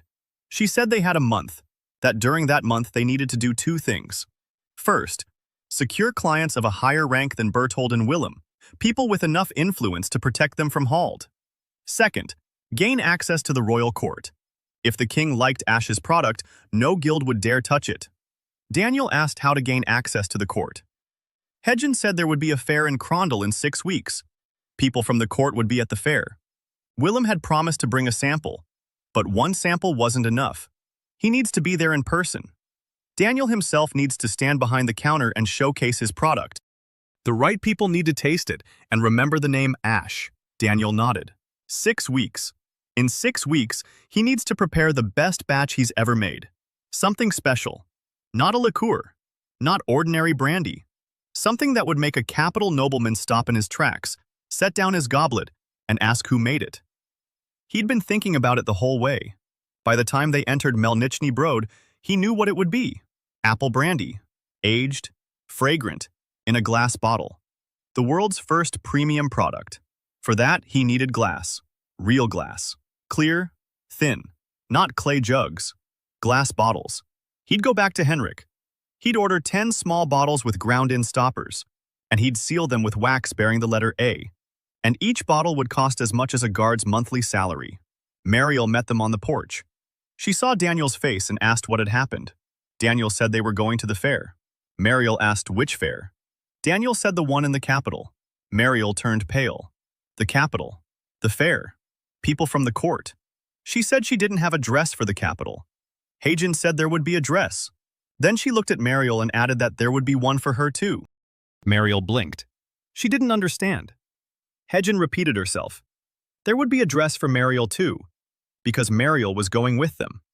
Because the fair needs more than just a salesperson. You need a winemaker. Someone who can explain the taste, talk about the process, answer questions from those who understand. Mariel is Mariel. Daniel looked at Hagen. Hagen was looking at Mariel. There was something warm in her eyes, almost imperceptible. Mariel lowered her head and quietly said, "Thank you." 6 weeks until the fair. Daniel divided the work into 3 streams. First, apple brandy. The best apples they could find. Winter apples. Tart. These were the ones that yielded the clearest juice during fermentation. Mariel sorted through each apple by hand. She sniffed them. Squeezed them. Set aside the damaged ones. 3 baskets were reduced to 1. Daniel pressed the juice. He poured it into fermentation pots, added honey, sealed them, placed them by the stove. The thermometer read 25 degrees, perfect for apple mash. A week later, the first batch was ready for distillation. Double distillation, cutting off the heads, cutting off the tails. Pure body, clear as a tear, with an apple aroma that rose from the glass and lingered in the air. Daniel added a pinch of wild cinnamon that Soyan had found, 3 spoonfuls of honey per liter, a drop of barberry juice for color. He stirred it, poured it into a clay jug charred on the inside with oak shavings, sealed it, placed it in a dark corner of the barn. 4 weeks of aging, at least. The second batch, glass. Daniel drove to Henrik's in Alderhall and ordered 10 vials, small ones, clear ones, with narrow necks and ground-in glass stoppers. Henrik listened and shook his head. He said that a ground-in stopper meant 3 days' work per vial. That clear glass was expensive sand from the south. That 10 vials would cost 2 silver coins each. 20 silver coins. Daniel haggled. Henrik stood his ground. Hagen arrived the next day, and in half an hour, drove the price down to 15 for 10. Plus a promise that Henrik's name would be on every bottle as the master glassblower. Henrik thought it over. He agreed. Having his name on an expensive product was advertising you couldn't buy with money. The third batch. Current orders. Berthold was waiting for 30 jugs of liqueur. Willem was waiting for 30 small jugs of brandy, plus vinegar. Plus the new customers Hagen had found. An innkeeper in Wellbridge. A merchant in Stonehill. A shopkeeper on the highway who sold small wholesale quantities. Production couldn't keep up. Daniel hired 3 more workers. 5 people were now bustling about in the barn from morning till night. Mariel oversaw the distillation. She stood by the still in a leather apron, issuing orders like the captain of a ship. Fire here, water here, move this fraction aside. Put that one in the barrel. The workers obeyed. She knew the process better than any of them. She had to feel it in her bones. Soyan worked in the house. She had turned the far corner into a drying room. Bundles of herbs hung on ropes stretching from wall to wall. Mint, rosemary, thyme, St. John's wort, wormwood, barberry, juniper, wild cinnamon. She prepared extracts, brewed them, infused them, evaporated them. Daniel had shown her how to do steam distillation of essential oils, the simplest kind. Steam passed through the fresh herbs in a canvas bag and condensed in a small bowl. A thin film of oil remained on the surface of the water. just a few drops. But those drops were worth more than a bunch of herbs. 1 drop of rosemary oil per liter of brandy produced a fragrance that lasted for months. Soyeon picked up the first bowl of rosemary oil and sniffed it. Her hands were trembling. Not from the cold, from something else. She looked up at Daniel and said 3 words in a row. "It's like a miracle." Daniel said it wasn't a miracle, it was her. Her hands, her nose, her knowledge of herbs. Without her, the oil would be just a liquid. With her, it became a tool. Soyeon was silent. Then she lowered her eyes and went back to work. But her back was straighter than it had been that morning. Over the past few weeks, Haejin had turned into a machine. She traveled around the district every other day.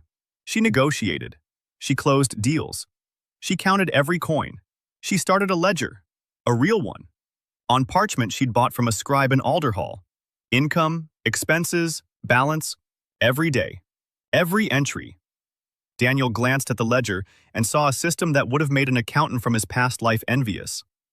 Double entry bookkeeping. Haejin didn't know that term. She simply kept 2 columns because it was more reliable. She had invented double entry bookkeeping all on her own. Daniel looked at her and thought that this woman in his past world would have been the CFO of a major corporation. Here she sat in a cramped house in the village, recording expenses for honey with a piece of charcoal. 3 weeks before the fair, what Haejin had feared happened. At night, Daniel woke up to the smell of smoke. He bolted out of the barn. The storage shed was on fire. It was a small outbuilding attached to the barn where barrels of finished liqueur were stored. The fire was licking at the wall. Thick black smoke billowed out. Daniel screamed. Mariel and Haejin ran out of the house. Soyeon was the last to come out. Workers ran over from the village 5 minutes later. Daniel didn't panic. He thought, quickly, clearly. The fire was spreading up the wall from the bottom. Oil on a rag at the base. Arson. He shouted not to pour water on the burning oil. Wet blankets on the lower part of the wall. Cut off the oxygen. Carry the barrels out through the back door. Start with the ones closest to the fire. Mariel grabbed the first barrel and dragged it.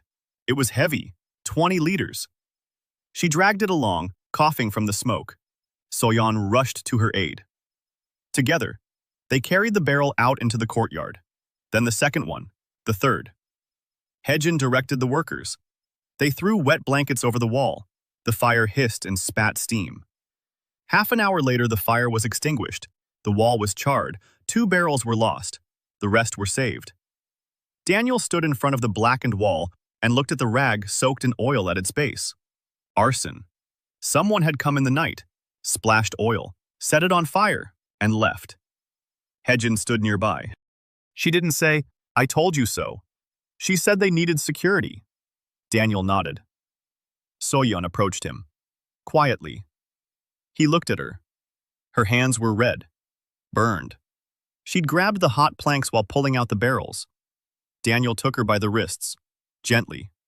He turned her palms upward. The burns were shallow but painful. Blisters on 3 fingers of her right hand and on the palm of her left. He led her into the house. Sat her down.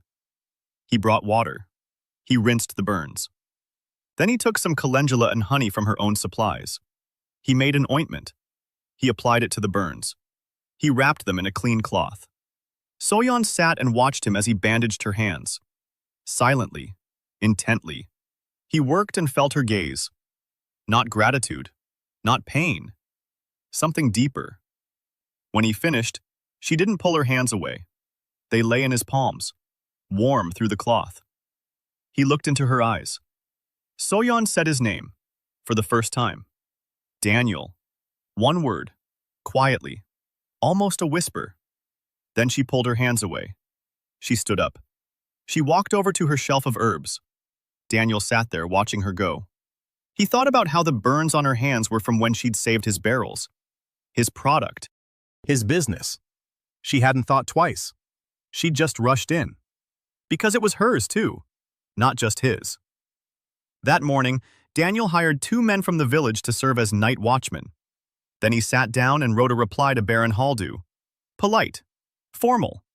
He thanked him for the offer and informed him that the Ash House was not yet ready to join the guild. that he hoped their friendly relations would continue. Hedgen read it and approved. She said it would give them a little more time, but not much. 4 weeks grace period. Daniel opened a jug of apple brandy and took a whiff.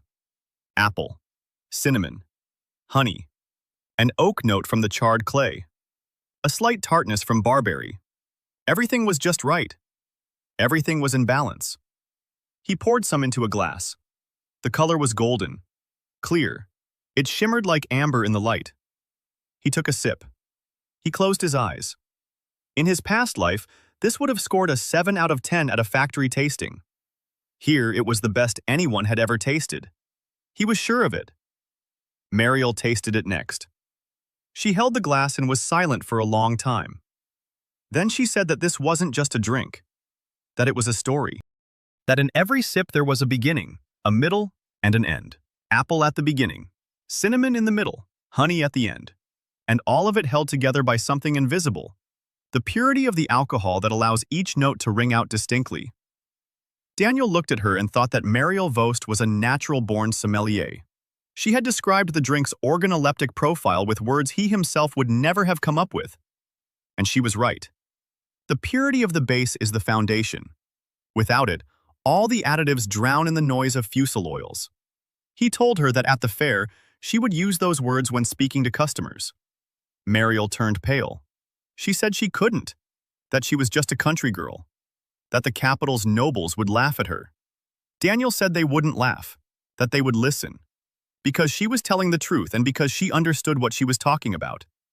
And not a single noble from the capital could do that. Mariel lowered her eyes. Then she nodded. Henrik had sent the bottles by messenger, 10 of them in a wooden crate lined with straw. Daniel took one out.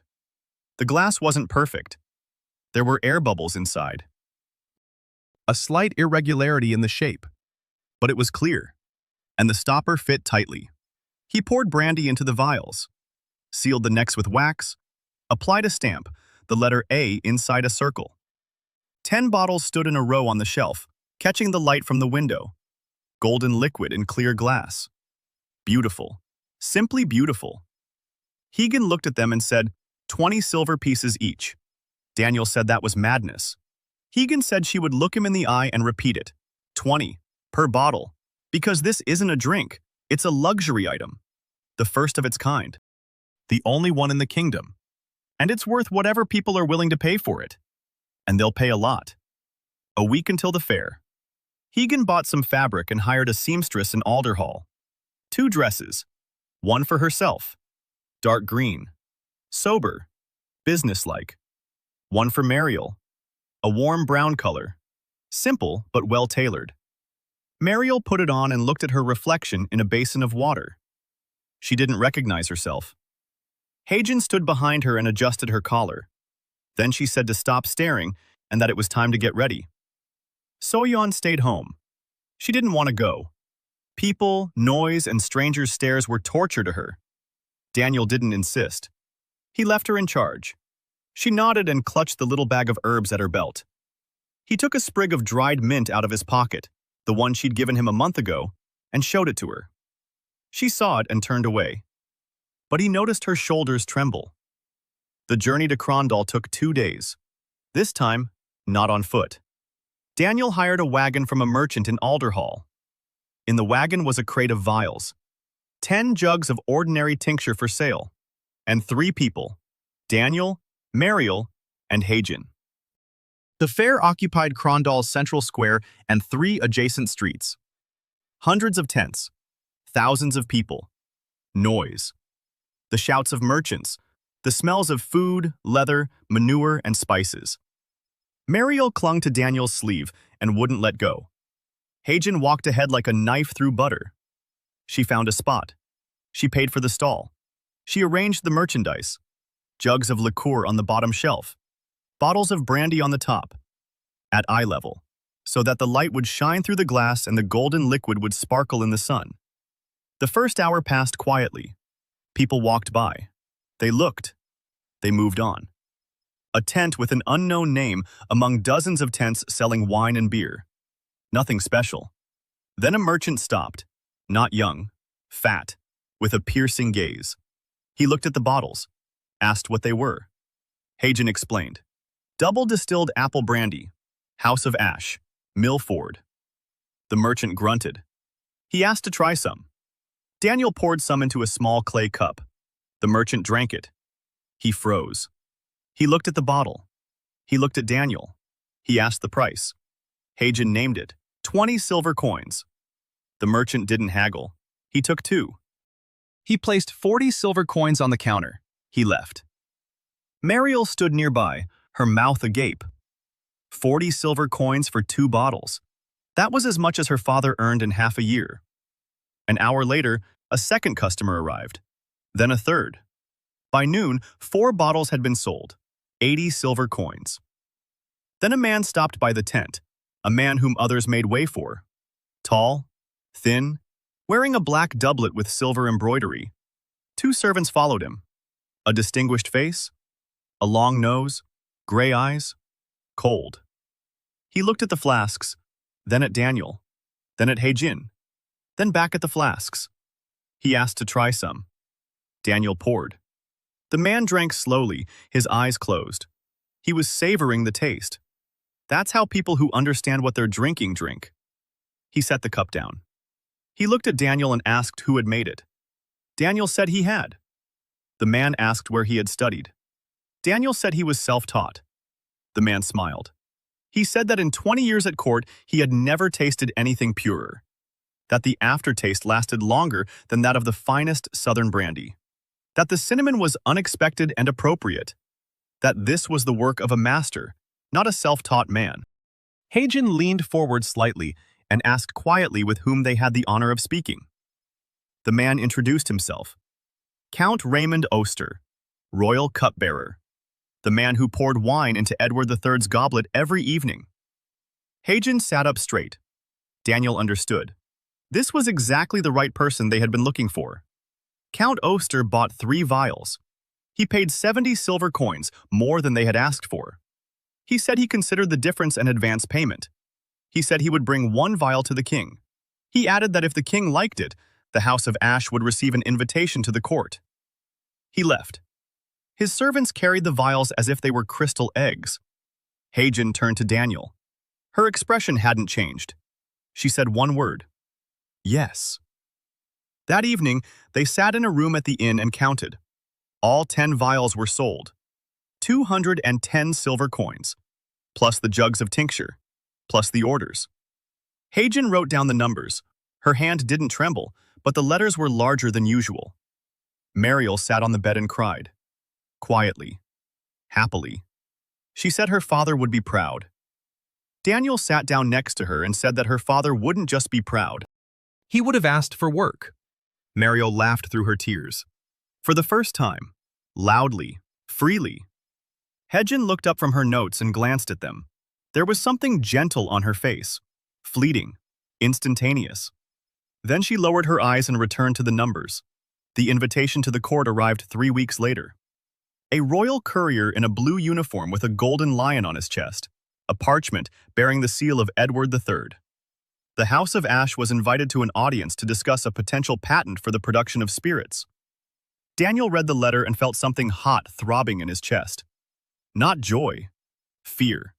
The royal court is no fair. Different rules apply there. Different people. Different consequences. 1 mistake and the stake. Hagen read it and said she needed a day to prepare. She sat down at the table and didn't get up for 12 hours. She drew up a list of people at court. Who was for them? Who was against them? Who was neutral? Count Oster was for them. Treasurer Lord Wellmore is neutral. Abbot Grimm is against them. Baron Hald most likely already knows and is most likely already taking action. She drew a diagram of the connections on a piece of leather. Daniel looked at the diagram and saw a web. A complex one. A dangerous one. The king sat at the center of the web. And all around him, dozens of spiders were pulling threads, each toward itself. Hagen said they needed an ally within the court, someone who could guide them through the protocol and protect them from traps. She named a person, Lady Catherine Wellmore, the treasurer's daughter, an inspector for the crown, smarter than all her brothers. Hagen knew about her from her late husband. He had traded silk with the House of Wellmore. Hagen wrote her a letter, polite and businesslike, and proposed a meeting. The three of them traveled to Crondall: Daniel, Mariel, Hedgen. Soyeon stayed home again, but this time she came out to see them off. She stood on the porch and watched the carriage drive away. Then she took a sprig of mint out of her pouch and clenched it in her fist. Crondall greeted them with rain. They stopped at an inn that was a bit nicer than the last one. Hedgen paid for a private room. The next morning they went to the royal palace, a massive stone structure on a hill overlooking the city. Towers, walls, guards. Inside there was marble and tapestries and the scent of wax and old wood. They were led into the reception hall, a small, not the throne room, for business audiences. They waited for an hour. Then Count Oster entered, followed by two servants. Behind the servants was a woman, Lady Catherine Wellmore, 27 years old. Dark hair pulled back by a thin silver headband, a gray dress, austere. No jewelry except for a single brooch in the shape of a key, the symbol of the treasury. Her face was beautiful and cold as a marble statue. Brown eyes, intelligent, appraising. She looked down at Daniel, then at Mariel, then at Hae-jin. She said nothing. Oster introduced them. Lady Catherine nodded. Once. She said she had read Oster's tasting report, that she had been tasked with conducting an audit before issuing the license, that the audit included an inspection of production, that she would personally come to Millbrook for a week. Hae-jin said they were happy to host the inspection at any time. Lady Catherine looked at her, and for the first time, her expression shifted slightly. Not a smile, a hint of surprise. She said she wasn't used to merchants' wives speaking on behalf of the house. Hagen replied in an even voice that she wasn't a merchant's wife. She was a co-owner of the Ash House and managed its finances and negotiations. Lady Catherine was silent for 3 seconds. Then she nodded, without comment. Oster led them to the king. The throne room. Huge. Columns. Stained glass windows. A throne on a dais. Edward III sat on the throne. Young. A little over 30. Pale. Tired. The crown sat on his head like a cast-iron hoop. He looked like a man who hadn't slept for 3 nights and had a stomachache. Daniel bowed. Mariel curtsied. Hagen bowed with a dignity Daniel hadn't expected. The king looked at them with cloudy eyes. He said he'd their brandy, that he hadn't slept afterward, not because of the alcohol's strength but out of surprise. That for the first time in 10 years, the drink hadn't caused heartburn or a heavy feeling in his stomach. That if they could replicate it, he was ready to discuss a patent. Daniel placed 2 bottles on the table in front of the king. One with apple brandy. The second contained something new. He'd made it a week before his departure. A tincture for indigestion. Chamomile, mint, fennel. In pure, diluted alcohol. Mild. Mild. With a pleasant herbal flavor. He told the king that if His Majesty drank a small glass after dinner, his stomachache would go away. The king looked at the bottle suspiciously. Oster nodded. The king opened it, sniffed it, took a sip, set it down. He waited. He looked at Daniel. He said it was pleasant, mellow, warm in the stomach. Daniel said the effect would set in half an hour after eating. The king nodded. Then he asked if the House of Ash could supply him with this tincture regularly. Daniel said they could. The king turned to Lady Catherine and ordered her to conduct an inspection.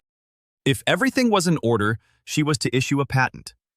Lady Catherine curtsied and left. Daniel and his wives followed. In the hallway, Hedgen gripped his elbow. Tightly. She let go. She said nothing. Mariel walked beside him, silent. Her eyes were shining.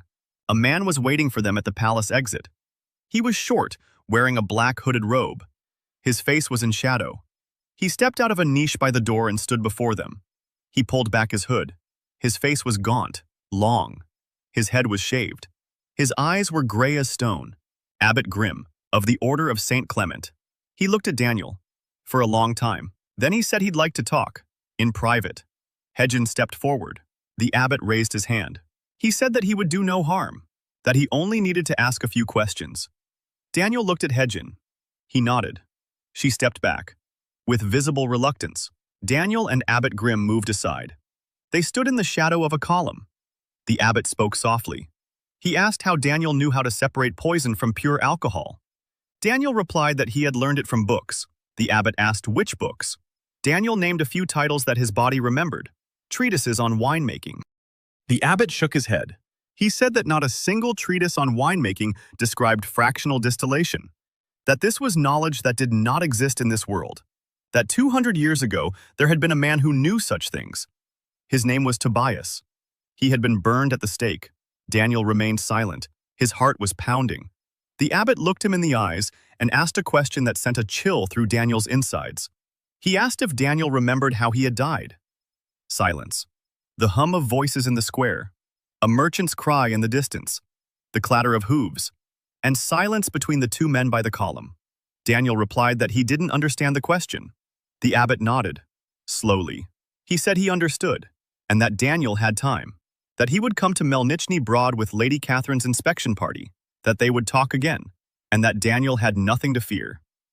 The Order of St. Clemens had been waiting for him for 200 years. The abbot pulled up his hood and left. Daniel stood by the column and watched him go. His hands weren't shaking, but only because he'd clenched them into fists. Lady Catherine Wellmore arrived in Melnichny Broad 10 days later. With her were 2 clerks, and Abbot Grimm. 4 of them on horseback, 2 pack horses carrying trunks. Daniel met them at the gate. By this time, the estate no longer looked run down. The house had been repaired. The walls were plastered. The roof was new.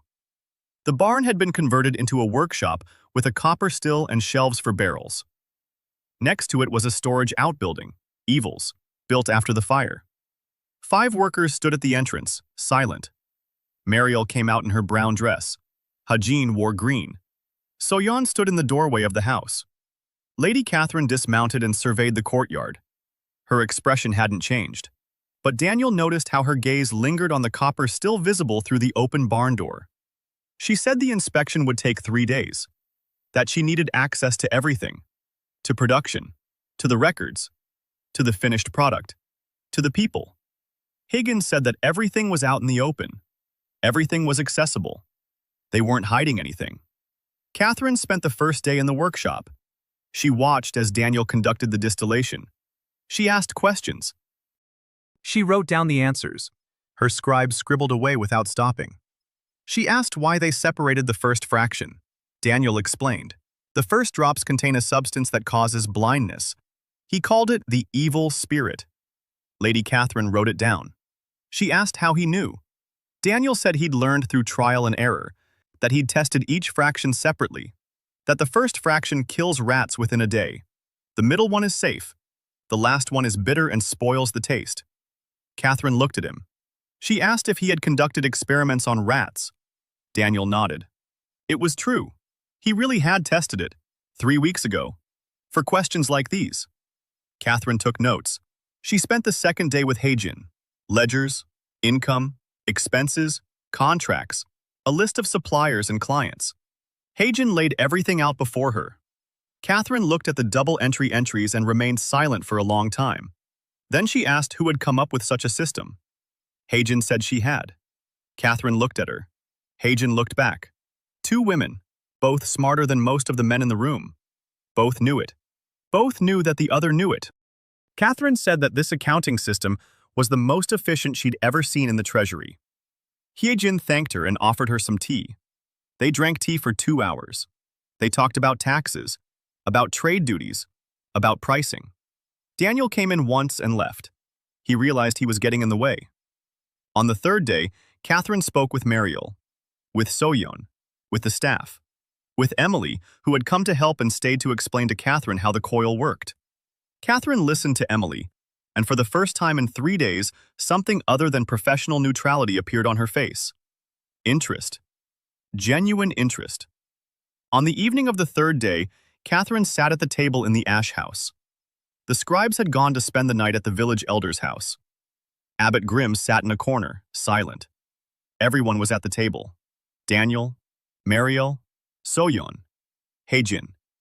Emily had come home from work and sat on the edge of a bench. Catherine sat and looked at them. At the house. At the table with its simple meal. at the herbs on the walls, at the copper faucet that Emily had made with her own hands and that stood on the shelf as a decoration, at Mariel, who was mending Daniel's shirt, at Soyan, who was drying herbs, at Hejin, who was keeping the accounts. Daniel took out 6 small glasses, glass ones. Henrik had custom-made them, thin, transparent. He poured a sip into each one, 6 different drinks. For Mariel, pear brandy made with grapevine spirit, a recipe he developed using her father's grape varieties. For Soyan, a rose-flavored liqueur, made with rosehip petals that smelled like roses, because Soyan once said that her mother smelled like roses when she was a child. For Hejin, a bitter liqueur made with citrus zest and black pepper, because she loved bitter flavors and despised sweet ones. For Emily, sparkling mead, because she loved it when it fizzed. Daniel had deliberately added honey before corking the bottles so that the secondary fermentation would create gas. For Catherine, pure apple brandy without any flavorings, clear as water, because she loved clarity. He realized this after 3 days of watching her work. No frills, no unnecessary words, pure essence.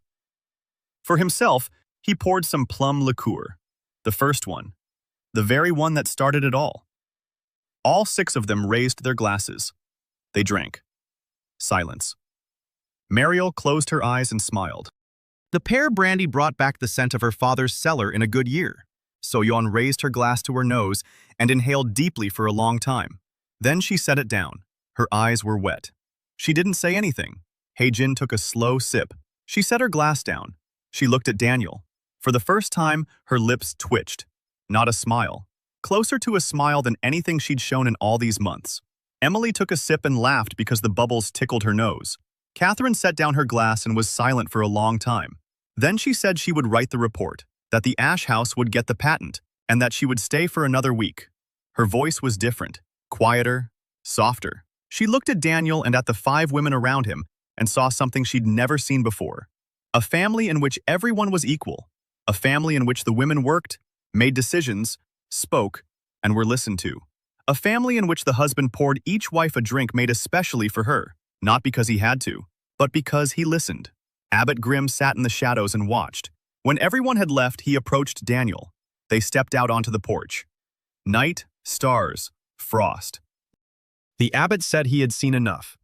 That the Order of St. Clement had kept the records of the pilgrim Tobias for 200 years. Blueprints, recipes, a diary. Everything that remained after the execution. The diary contained a prophecy. Not a divine one, a human one. Tobias wrote that he was not the last. That the world would send another when the time was right. When people stopped fearing clean water. The abbot asked Daniel directly. He asked if Daniel remembered another world, another life, another name. Daniel stood in the darkness and looked at the stars. He could have lied, could have avoided answering, could have said he didn't understand.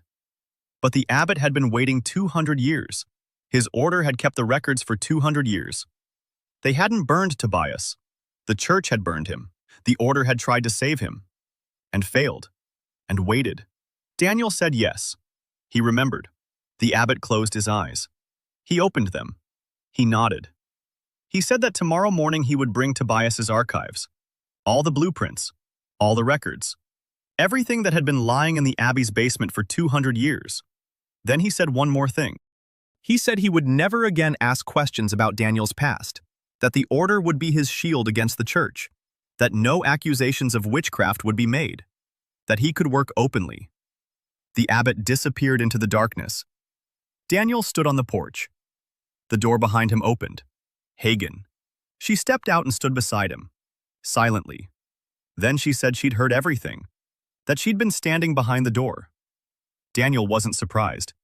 Hagen said she wouldn't ask any questions. That it didn't matter to her where he was from. What mattered to her was who he was here. And she already understood who he was here. She turned toward him, looked him in the eyes. Then she did something Daniel didn't expect. She took his hand. Just took it. Silently. They stood on the porch in the dark, holding hands. Inside the house, Mariel was quietly singing a lullaby. Soyeon was silent by the stove. Emily had gone home long ago. Catherine was lying on the guest bench, staring at the ceiling with an expression no one had ever seen on her face before. Hagen stood on the porch, holding Daniel's hand, and for the first time in 2 years, she wasn't thinking about anything. For the first time in 2 years, she simply was. The royal feast in honor of Edward III's birthday took place in early spring. A year had passed since that morning when Daniel opened his eyes beneath a leaky roof in a body that wasn't his own. A year. 365 days. He stood before the mirror in his room at the inn in Crondale and didn't recognize himself. Not thin, not pale, not sickly. Broad shoulders, tanned hands, calluses from working with copper and wood, a dark blue doublet. Hagen had ordered it from the best tailor in Alderhall. On his chest was a silver pin shaped like the letter A. Mariel had forged it from a piece of silver with Emily's help. 3 women were waiting outside the door. Mariel wore a dress the color of ripe grapes, dark purple. Her hair was styled. Her hands were clean, no grape juice stains for the first time in a long while. She was nervous, biting her lip, but she stood up straight. Hagen wore a dark green dress with a high collar, calm as a rock. A small leather pouch with notes on her belt, even for the feast, even today. Soyeon was wearing a white dress with embroidery she'd done herself. Small flowers and leaves along the hem. Delicate work. Beautiful. She stood quietly, holding her little leather pouch of herbs at her waist. Daniel had asked her to leave the pouch in the room. Soyeon looked at him. He said, "All right, take it." She almost smiled. The palace was bathed in light, hundreds of candles, tapestries, silver tableware, long tables with white tablecloths. All the nobility of the kingdom, counts, barons, knights, their wives in silks and jewels, ambassadors from the Republic of Miral in black velvet doublets, the archbishop in a white robe with a golden cross. And at a separate table by the wall, Baron Vittore Hald. He saw Daniel and nodded, calmly, without malice, without a smile. He simply nodded. Daniel nodded back. They were seated at a table close to the king, the 4th row. For a landless nobleman from Melnichny Brod, it was like flying. Count Oster sat next to him and quietly explained the etiquette. When to stand, when to bow, when to speak, when to remain silent. Hagen listened and memorized. Mariel clenched her hands under the table. Soyeon stared at the food with an expression of quiet horror. She had never seen so many dishes at once. Dinner went on for a long time. Meat, fish, pies, fruit. Wine flowed like a river. Southern wine, expensive wine, from the Republic of Miral. The Miral ambassador sat in the seat of honor and smiled. Everyone drank his wine. His wine was the best. It had been that way for the past 10 years. After the main course, Hald stood up. The hall fell silent. The Baron announced the tradition. A blind tasting in honor of the king's birthday. The kingdom's 10 best wines versus the best wines of the south. The judges, the king, the archbishop, and the ambassador of Miral. 3 randomly selected merchants from the hall. 6 judges. Blind tasting. No names, no labels, only taste. Servants brought out the goblets, 20 of them, numbered. Each judge received 20 small portions. He tasted. He evaluated. He assigned scores. Daniel looked at the table with the goblets and thought that in his past life, this was called a professional panel tasting. Here, it was entertainment for the nobility. But the essence was the same. A blind test. It couldn't be any more fair. Hald invited the participants to present their samples. 8 winemakers from the kingdom had brought their finest wines. The southern representatives had brought 4, 12 samples in all. Then Hald looked at Daniel and said that the House of Ash was also invited, if they had anything to offer. Daniel stood up. The room watched.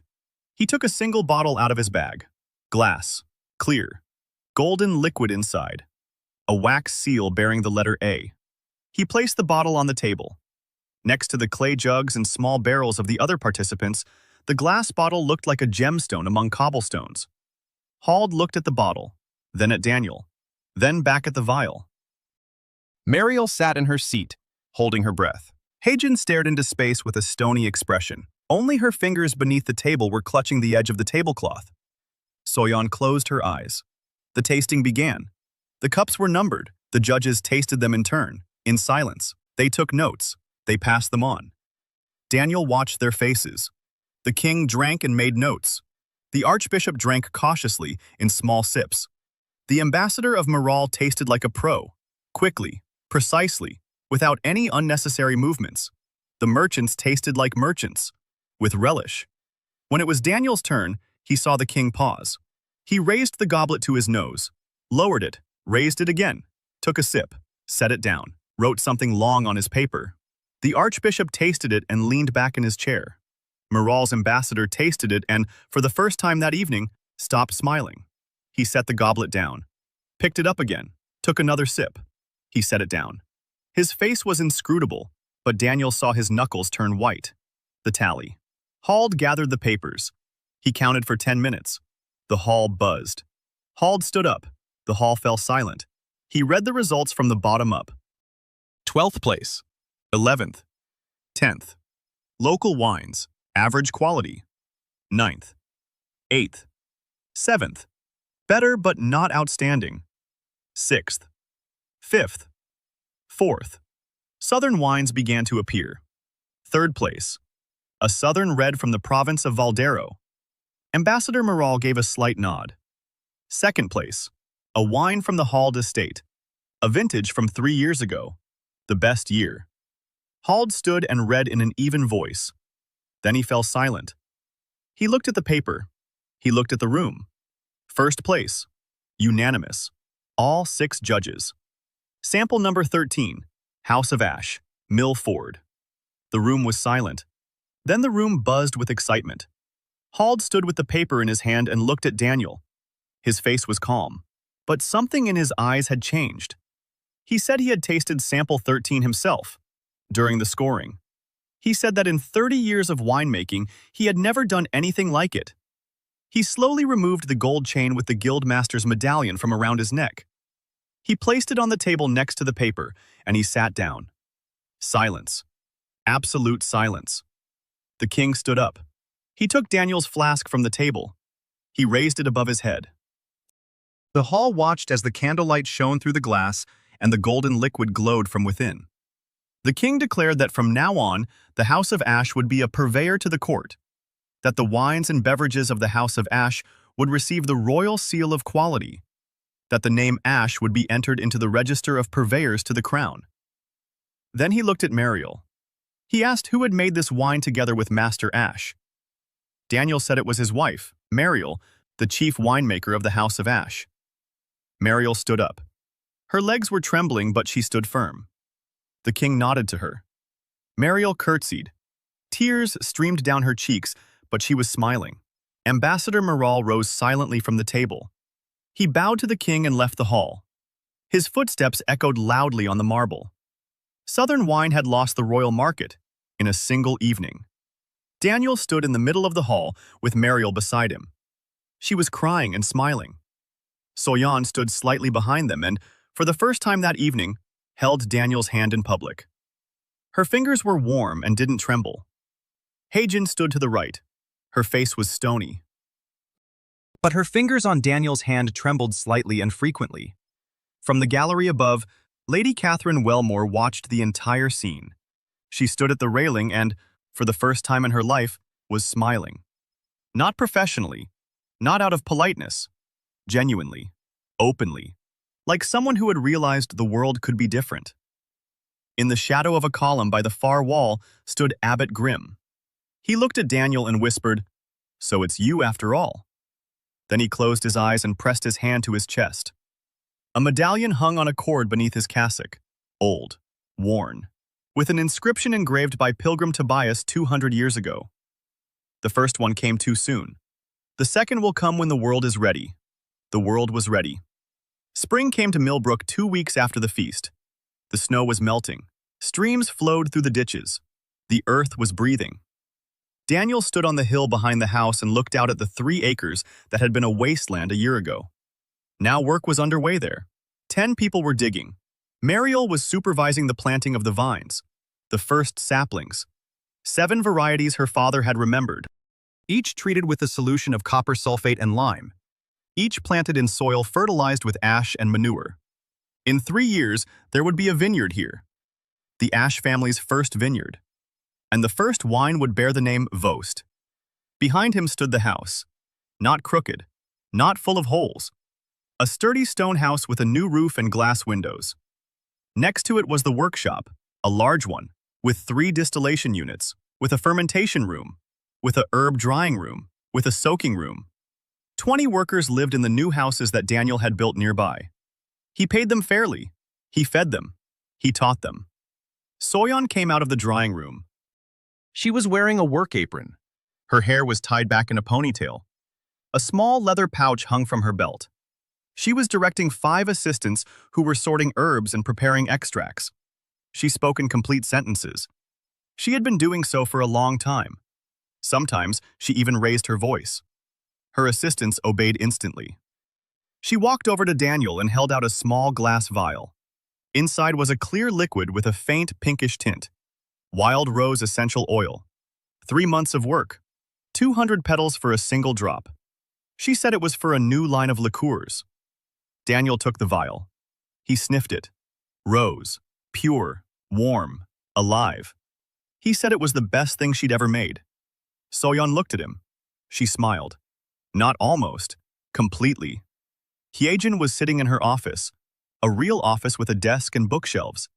She kept the accounts for the 3 inns that the Ash family had opened along the trade route. She'd signed a contract with the Northern Route Innkeepers Guild. She negotiated with Southern merchants who now wanted to buy rather than sell. She did it with a stony face and nerves of steel. Nerves. And in the evening, she would come into Daniel's room, rest her head on his shoulder, and remain silent for 10 minutes. Then she would get up and go back to her calculations. Emily Cross stood in the workshop, soldering a copper connector for a new installation. She was 21 years old. She was the chief production engineer. She had built the kingdom's first industrial rectification column in the kingdom. 2 meters tall. Copper. 4 plates. The output was purer than anything Daniel could achieve with a simple still. She had done it herself, following his blueprints but using her own hands, and had added 3 improvements he hadn't anticipated. Her father, Tobias, looked at the column and shook his head. He didn't understand what it was, but he understood that his daughter had done something no other blacksmith in the kingdom had ever done. And he was proud. Quietly, in his own way, without words. Lady Catherine Wellmore came by once a month to conduct an inspection. The inspections were getting longer and longer. A week. 10 days. 2 weeks. She sat in the office with Hagen and discussed tax reform. She walked through the vineyard with Mariel and learned to distinguish the varieties by their leaves. She drank tea with Soyeon and listened to her talk about the properties of herbs. She stood next to Emily and watched her solder. She watched Daniel. He saw how her expression changed from visit to visit. The ice was melting. Slowly, but it was melting. Rosa had started working there 6 months ago, an orphan from a neighboring village, a waitress at Bertold's Inn. She'd overheard Daniel discussing a delivery and the next day walked 20 miles to get there. She asked for a job. Daniel hired her. 3 months later, she was running the inn in the capital. 6 months later, the inn's revenue was higher than that of the other 2 combined. She had a talent. She remembered every customer by name. She knew what each one liked. She wasn't selling a drink. She was selling the feeling that someone was waiting for you. Daniel stood on the hill and looked at it all. At the house, at the workshop, at the vineyard, at the people. At the 3 women who, a year ago, had been broken and empty. At Emily, who might have ended up as the wife of a fat miller. At Rose, who had been thrown out of 3 shelters. At Catherine, who was coming more often and staying longer. He thought about how he'd started from scratch. With a copper basin. With a jug of sour wine. With 9 copper coins. And he built this. Not alone. With them. They weren't just an add-on to a husband. They were the foundation. Each and every one. Without Mariel, there would be no wine. Without Soyeon, there would be no aromas. Without Haejin, there would be no money. Without Emily, there would be no equipment. Without Rosa, there would be no taverns. He stood there, watching and thinking about the entry from the Pilgrim Tobias archives that Abbot Grimm had shown him 3 months ago. The first one came too soon. The second will come when the world is ready to drink clean water. Daniel looked at the village, at the well where, a year ago, a girl had drunk brown sludge. Now by the well stood a filter. A simple one. Clay, sand, and cloth. The water passed through 3 layers and came out clean. Daniel had installed it a month after returning from the capital. For free. For everyone. That girl's mother now boiled water every day. The children in the village hadn't had stomach aches last summer. For the first time. The world was ready to drink clean water. Daniel Ash stood on the hill in the spring sunshine and looked at the world he was building. Not an empire. Not a corporation. A home. A big one. A warm one. Full of people who, together, were accomplishing what none of them could have done alone. Mariel came out of the workshop. She called to him. She said the first barrel of the new apple brandy was ready to be bottled. Daniel walked down the hill toward her. On the way, he plucked a sprig of wild mint. He put it in his pocket. For Soyeon. Just because. He walked into the workshop. It smelled of oak and alcohol and pear brandy and mint and rosemary. It smelled like home. His home. Daniel Ash picked up the first glass of the new brandy and held it up to the light. Golden. Clear. Pure. He smiled. And a new day began.